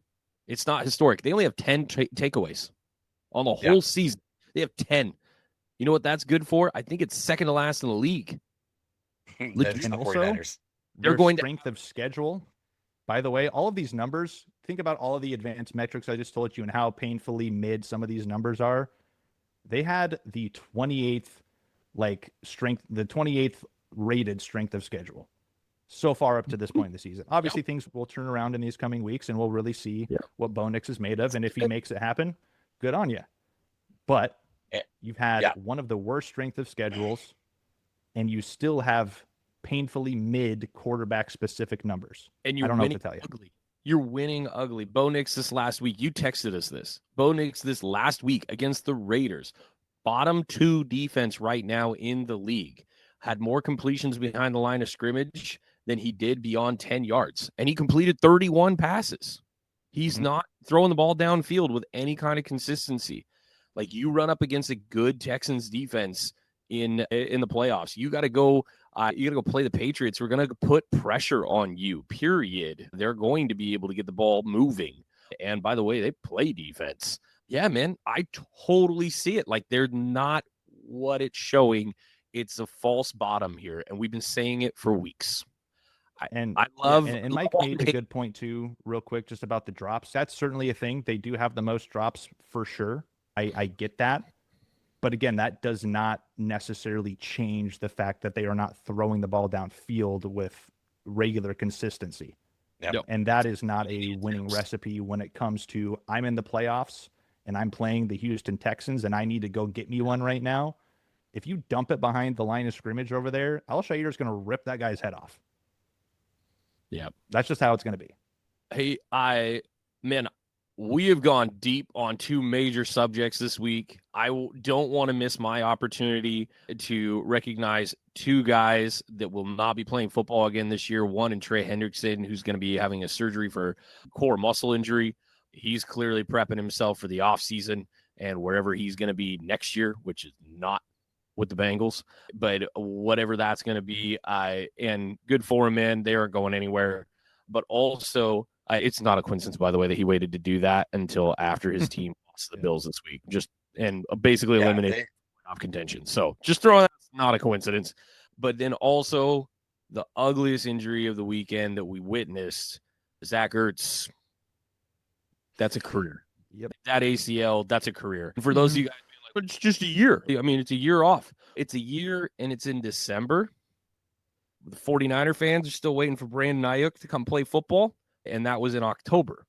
So, it's not real that he's going to play next year. And also, at his age, now in his 30s. He's 35. By the time he could come back, he would be 36. His birthday's November 10th. Yeah, and realistically, I don't think that's a real timeline for his age. No. I don't think that November is a realistic timeline for him at all. And I think more realistically, he's going to be a lot closer to 37 before he can see a football field again. That is genuinely a dude that put on his cleats and did a heck of a job for many years in the NFL and has showed up and showed out. And so a lot of respect to him as a former Eagle and now a Cardinal. Dude came to play and made our lives suck on many occasions because he only played for teams that we were rooting against. But, man, that sucks. That injury was horrible. I love Mariota, but that was a suicide ball that he threw. Hospital balls, they call it, yeah. Do it, dude. Like that, if you go up and get that one, you're not coming back, and that's unfortunate. If you have not seen the play, don't do it. It's not something you need to see. It's fine. That was a helmet straight to an ACL or shoulder. I can't remember exactly what makes contact first, but that was brutal. You guys are going to move into Pick'em right now. I've got a jet. I've got a wife who's starting a new job tomorrow. We're going to do some celebrating right now, but we'll hand it over to you guys to wrap it up. And, man, I look forward to seeing you guys because we got another slate of great games this weekend on the backside of all this and talking it through. With that, I'm going to hand it off to Grant. Alrighty, so as we get into our pick'em, just a recap of last week, I went 3-2, Matt went 3-2, Jameson went 2-3, and Mike went 3-2. So pretty similar scores there. Yeah, we've got some good ones. Definitely could have had another good one. We've got, if Daniel Jones was not injured, that would have been Colts at Seahawks. Would have been exactly, yeah. That would have been a really good one. One of the best offenses against one of the best defenses in the league. But unfortunately, I don't think anybody would pick the Colts today for that one. So our first game that we got up, and I will go for, our records are at 39-31 for myself, 42-28 for Matt, 43-27 for Jameson, and 47-23 for Mike. Mike, do you want to just go 0 for 5 this week? That'd be great. That'd be a big help. You guys might catch up a little bit. Yeah. So with that, I'm pretty much just going to go down the list of what we got here. We've got Chargers at the Chiefs. I finally going to say it. I talked about this last week. It's pick the Chiefs until they prove you otherwise, and they have proven me otherwise at this point in the season. They're done. Chargers still have a lot to fight for. I mean, the Chiefs do as well.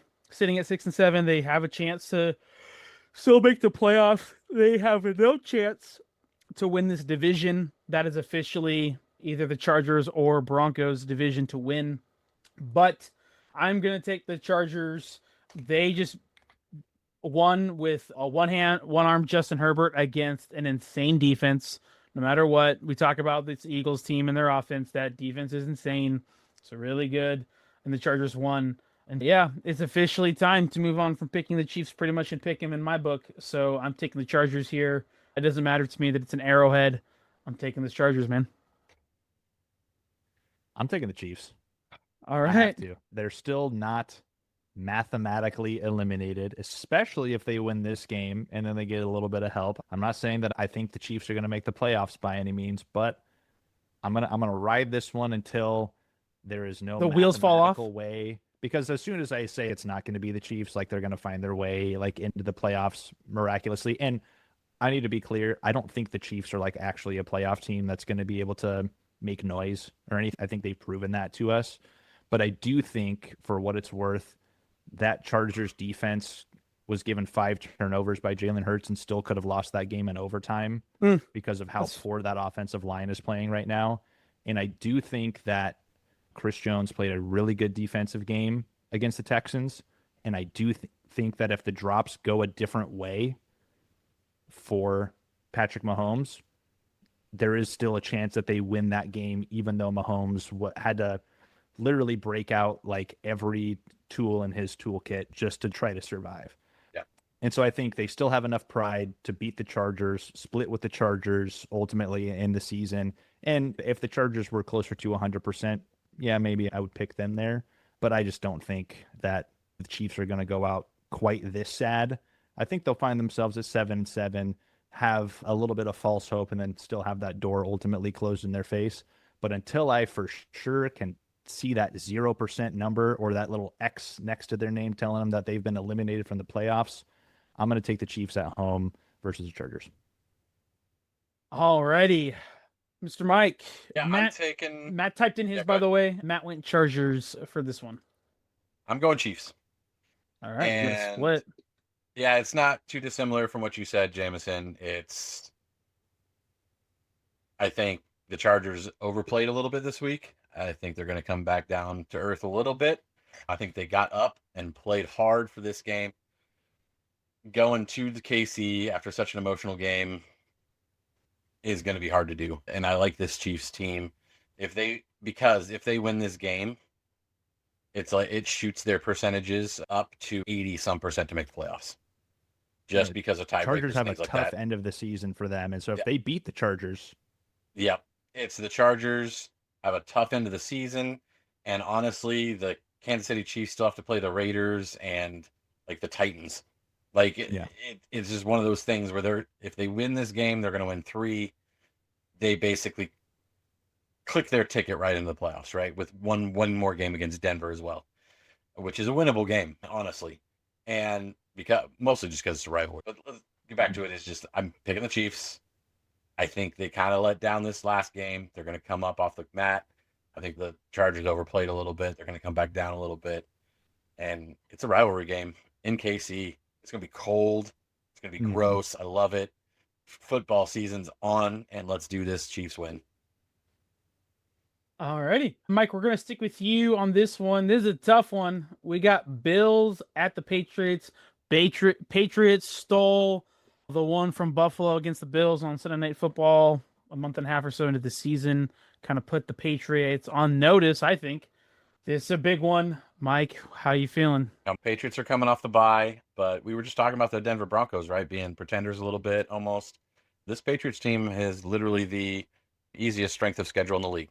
And they've overperformed. Honestly, they've come out, and unlike the Broncos, they have crushed people. Like they have come out and really played, and they've lost a couple head scratcher sneakers, right? So I think the Bills are on track to play better.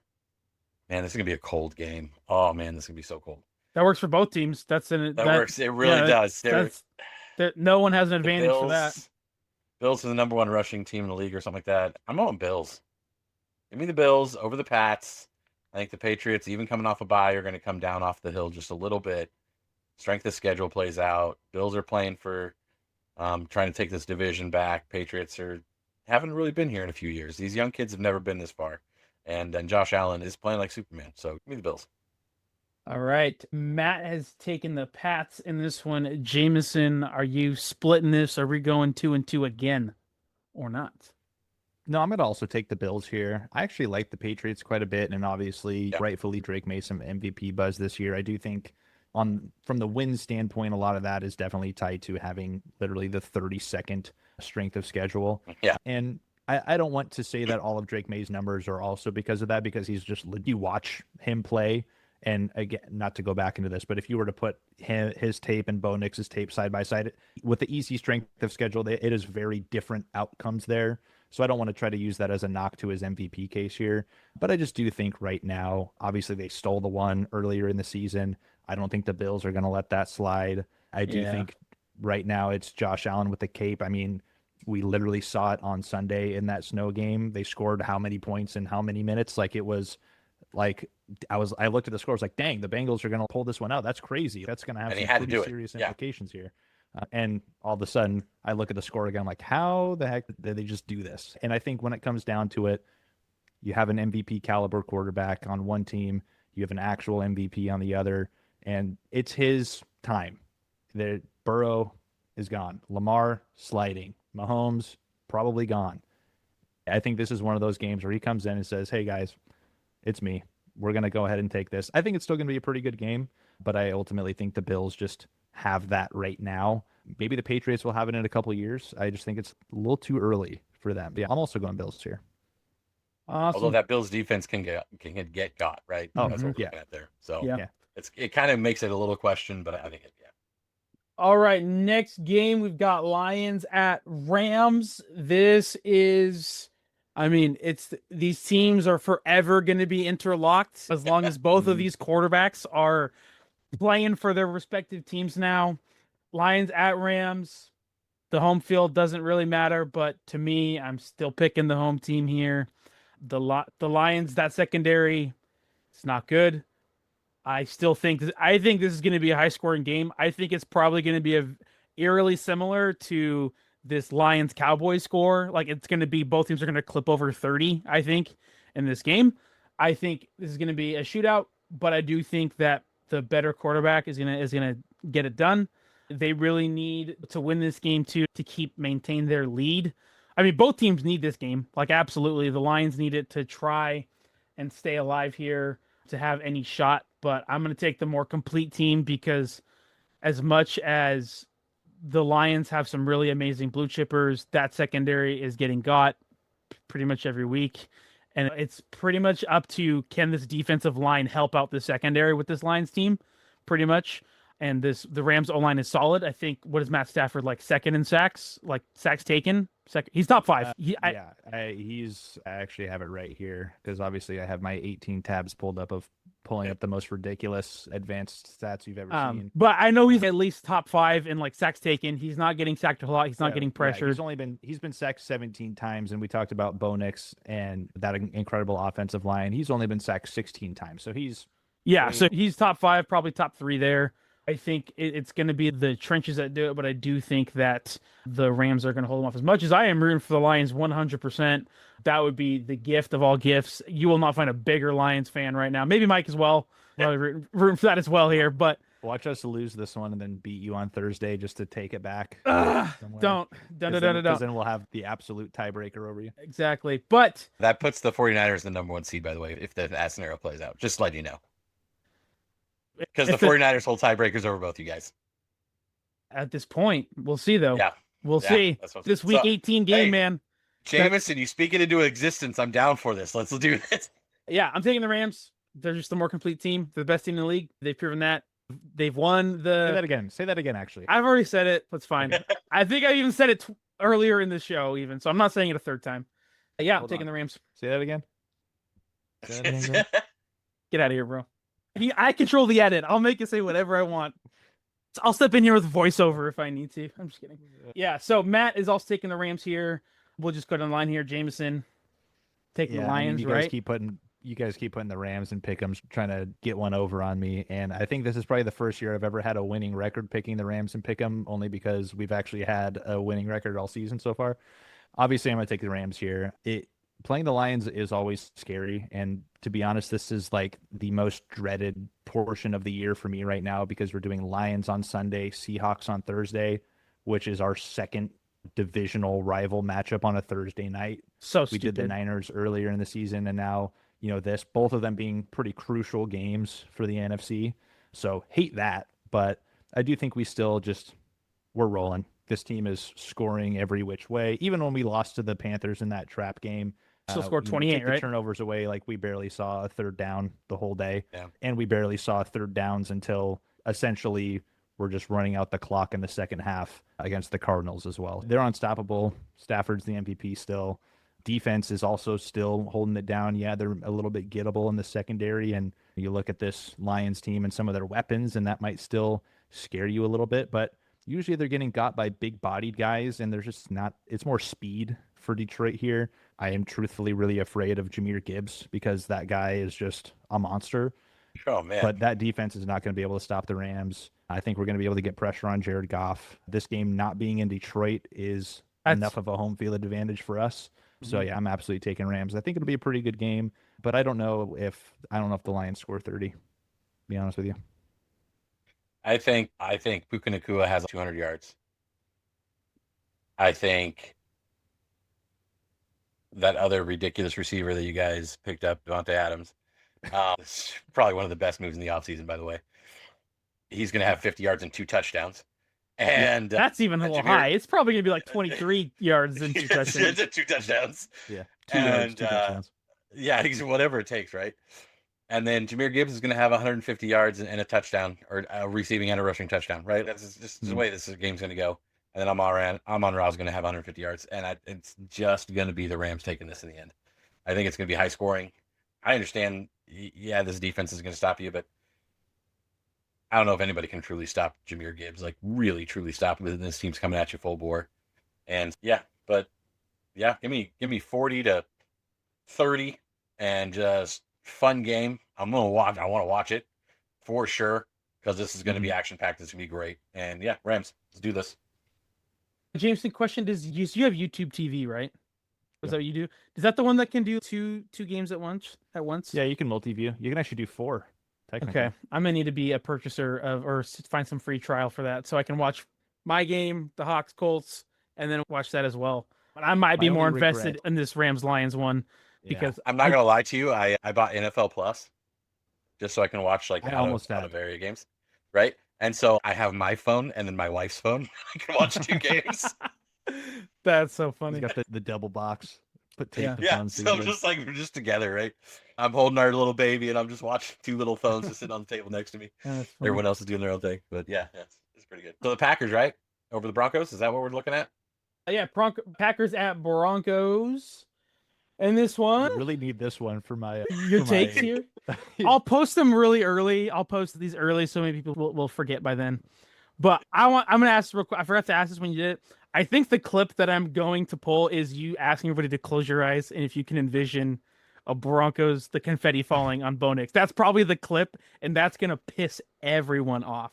Yeah, because much of the stuff was cut that one up. There's a lot of ranting. You're probably gonna have to cut that one up, but that has to be in there. That has to at least be that's gonna be like the hook or whatever is gonna be. Yeah, it's gonna be that. But all right, Packers at Broncos. Mike, we're starting with you since we ended with you on the Rams Lions one. Hey, I want to pick the Packers. I really do, but I don't trust Jordan Love. I still don't trust Jordan Love, and this defense is fantastic. Yeah. And there's a bunch of number 2s on this team. They don't have that number 1 guy. Surtain, I mean, you're not even going to throw it to that side of the field, right? So, give me the Broncos. Give me the Broncos. I'm taking this. My heart says Packers. Everything about me says Packers, but I'm taking the Broncos. I don't know why.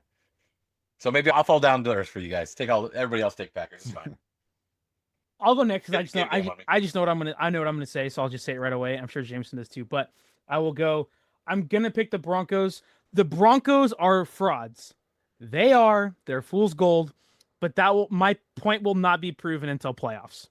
Yeah. I just, as much as people they're gonna be the regular season warriors, like 100%. They're the Cowboys. They're gonna win these regular season games, but I will have to eat my words or not say anything until the playoffs. But I want you to know, Broncos fans, that when wild card weekend happens and you're sitting at home on the couch, we're doing like a first things first type of charades here. Like we're throwing out the confetti. I'll buy one of those confetti poppers or whatever. Maybe colors. Yeah, because Jameson and I have been the Broncos haters from our preview of the AFC West. We both were like, this team is not going to be as good as people say it is. So we may have to figure out some sort of little skit there. But yeah, I'll have to just stay quiet about it really for another week because I do think Jordan Love is terrible under pressure. He makes some of the dumbest decisions under pressure, like ever. Like some of the worst throws, worst picks that a quarterback can make. He'll make some of the greatest throws you'll see, but he'll make some of the most biggest head-scratching decisions. And I think the Broncos are going to benefit from that with their pass rush, and so I'm taking the Broncos. Would you be surprised if I told you that Jordan Love actually leads in a lot of those EPA-based passing stats by a pretty decent margin? He does. I know he does. And Because he he's really caught fire. He's been pretty solid the last 3 weeks, 4 weeks. Well, Fleur changed that offense like coming out of week 5 or whatever it was, and they really turned things around. So I get that. Yeah. I would have said a few weeks ago, we even kind of talked about it on the show here, but like we came out pretty early and we're pretty big on the Packers, and then they kind of just went under the radar and scraped by some really weird bad games. Lost some bad ones. The Commanders. Tied with the Cowboys, yeah. Yeah, it was kind of gross. And so I certainly do think like the Broncos can win this game and maybe even should win this game because it's in Denver. Obviously, that's a pretty huge home field advantage, all things considered. But for one, I need to zag with Mike a little bit just because I need to find a way to get somewhere and carve out. I'm 4 down.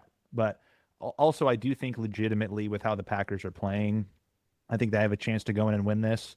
And if they're serious about this season, I think it's the cliche. We're going to learn a lot about these teams. We're going to learn a lot about the Broncos because this is like some real competition that they're playing here. We're getting into the difficult stretch in their schedule. So if you can keep this up, great. I'm not going to overreact to the first one. I don't think we overreacted to the Bears beating the Eagles when we're like, hey, you guys are finally going to play a good team now. We didn't watch them beat the Eagles and then say, oh yeah, the Bears are legit. I'm not going to feel necessarily that way about the Broncos if they do beat the Packers. I'm not even going to feel that way about the Packers if they beat the Broncos. But I think the Packers can win this game. I think with Christian Watson back, that's pretty big for them. I think their offense is clicking in ways that it wasn't earlier. Don't love it, but I'm going to go Packers. Okay. And I'm not going to lie. Part of my decision comes down to I need the Packers to lose another game for the 49ers playoffs to be a little more solid. So because that tie kind of keeps the Packers above the Niners just a little bit. Yeah. So a little bit of wishful thinking. Just crossing fingers, get that done. Alrighty, last one. We've got the Dolphins at the Steelers. Dolphins surprisingly are trying to hang in there. They've won 5 games in a row. Yeah, like they were looking like Mike McDaniel. He's going to be gone tomorrow, and here they are winning 5 in a row. Waller's back, baby. Waller is back. That is true. Achan's insane. I think he's questionable though. So I hope not. I hope he plays because I have him and I'm playing against Matt right now in the A-League for the playoffs. And so I am praying to get this. I want you to win that game, so bad. I want to win this game more than any other fantasy game I've had in my life. And I've been doing fantasy for over a decade, a decade. Yeah, over a decade. I've been playing fantasy football and I have never wanted a game more. I've won championship games. Okay, I've won leagues before, but this to me is the most important game I will ever play in fantasy football. Especially after all the crap that he spoke. Because I have so much. Because I have so much ammo. It's not because I hate Matt. It's because he just talked all his crap like the whole time. That's why. Because I just have so much ammo. If I win, and please. You've got Achan. What's that? Because it seems like and you have Achan. I have Achan. Yes. Okay. He should be good based on what I'm seeing from earlier today. Praise the Lord. Bijan played against the Seahawks last week, so he's a for sure go to start for me. But anyway, I say all that to say I might take the Dolphins here in this game. I might take the Dolphins because they have speed and the Steelers are old. And to me, I go Waddle's gonna just torch Jalen Ramsey. He's not even gonna run past him and get there. Devon Achane gets the edge and he's gone. I think there's going to be a couple big plays, a 40-yarder, a 50-yarder here. So I think I'm going to take the Dolphins here. Yeah, I can't believe I'm saying that after I had a preview for the Dolphins and thought they were going to be terrible this year. And they're not terrible, they're mid. But so are the Steelers. Yeah, Dolphins. Yeah, I think the Steelers got a game they weren't supposed to last week. And I still don't think the Steelers are really that good. And I don't think the Dolphins are very good. And again, we know Tua and his brain are very well documented here on the show. And the lack of consistency in which that brain is preserved in his skull is always going to be a concern. But I'm rolling with the Dolphins here too. I just have to do it. I think Steelers are going to do a little bit of this. And I think the Dolphins, this is like the Steelers are riding high. This is a low-key trap game for the Steelers, to be honest with you. Yeah. All righty. Mike, how about you? So the Dolphins are technically still in the playoff hunt. Yep. They Crazy have to say. have this game. They lose this game, they're out. Because they're 6-7, tied with the Ravens. Couple games behind the Colts and Texans. We think the Colts are out for the rest of the year, basically, because they have one of the toughest schedules remaining, and they're down a quarterback, right? So let's call the Colts out. That means they're competing with the Chiefs and the Ravens and the Steelers for that last spot. There's a lot of... They have to win this game. Have to. No choice. Have to win this game. I'm still taking the Steelers. I should have taken the Steelers last week. I thought about it, and I didn't go with them. I'm taking the Steelers. I think this defense is just good enough, and golly, for crying out loud, for whatever reason, the Steelers team wins stupid games. So give me the Steelers. Alrighty. It's gonna be cold in Pittsburgh, and the Dolphins are traveling. This outside of That is true. Outside of our Rams-Lions pick, it is split 2-2 for every other game. So some people are going to have some great weeks. Are going to have a great week. Some people may not. But here we are. It's exciting. For those of you who have been here and stuck around for this probably longer episode, we want to thank you for joining us. Hopefully your playoffs, your fantasy playoffs are a success. This is a big week for me. I'm in the finals in the Guillotine League, the chopping block. Comes down to this here. I'm playing against Matt in the A League, the 3 seed versus the 6 seed. Oh man, this is a big week. This is either going to be the best week fantasy football of my lifetime, or I'm going to hate everything and I may never appear and show my face on the internet and talk about football ever again. I got the number 1 bye. I'm number 1 seed in the A League. Got the bye. Like, I'm in my team. My team, I literally started every bench player because most of my team is Patriots and 49ers. And so they were on bye. So I don't know how I won this week, but I did. Yeah, and that got screenshot was that hilarious that you sent of your bench. I was like, that's 2 teams and people. Yeah, so for those of you that are starting fantasy, I hope you guys do well, unless I'm playing against you, which is pretty much just Matt. It's going to be awesome. Hopefully you're looking forward to this great week. Jameson, I'm going to say this about pretty much previewing next week. This Rams-Seahawks Thursday night game might be the biggest game of the NFL season. Yeah, I'm very anxious about that one. I hate that on Thursday. I not even know if I can believe. I think that game's gonna be a low scoring. I think it's gonna be just whichever team can get scrape away a field goal on a drive at some point is gonna win this game. That game, but we still got week 15. For the Seahawks. I'll be rooting for the Seahawks next week. You will be? Okay. I need the Rams to lose because okay. we can just beat you. We can just beat you in week 18 and take the division. So Brock Purdy's gonna get killed. I'm just gonna say it. He's gonna. It's absolutely probably true. I don't have too much hopes for my team, but they're making the playoffs. It's gonna happen. It's gonna be great. 3 teams out of the NFC West. We did call it at the beginning of the season. We know what we're talking about. So listen to us. We're smart. And for all those haters that say podcast equipment is too expensive, it's not. Okay, it's dirt cheap, and we're here doing it. So I didn't even pay for this thing. It's all whatever. Yeah, exactly. Yeah, mine's kind of expensive, but that's why I use it to talk about passer rating. And there you go. That's right. And if you hate us because we're doing this, start your own dang podcast. All right, just do it. No one's stopping you. Me. I'm going to challenge on the way out. I'm going to challenge people. I know I rambled off probably incoherently a lot of stats for Bo Nix and where he's at and how there's really only a couple of them where I'm like, oh yeah, that's pretty good. If you can find me a legitimate stat where Bo Nix is actually, this is like top 10, like this is the proof, please comment that so I can look at it because I didn't find it. And honestly, I'm curious because I doesn't. And Eagles fans, your GM is probably all world and your coach is trash. So peace out. I'm done. Yep. And that will do it for the show. Thank you so much for watching, and we will catch you next week. Enjoy the week of football that is, and we look forward to seeing you next week to talk about the week that was. See you later.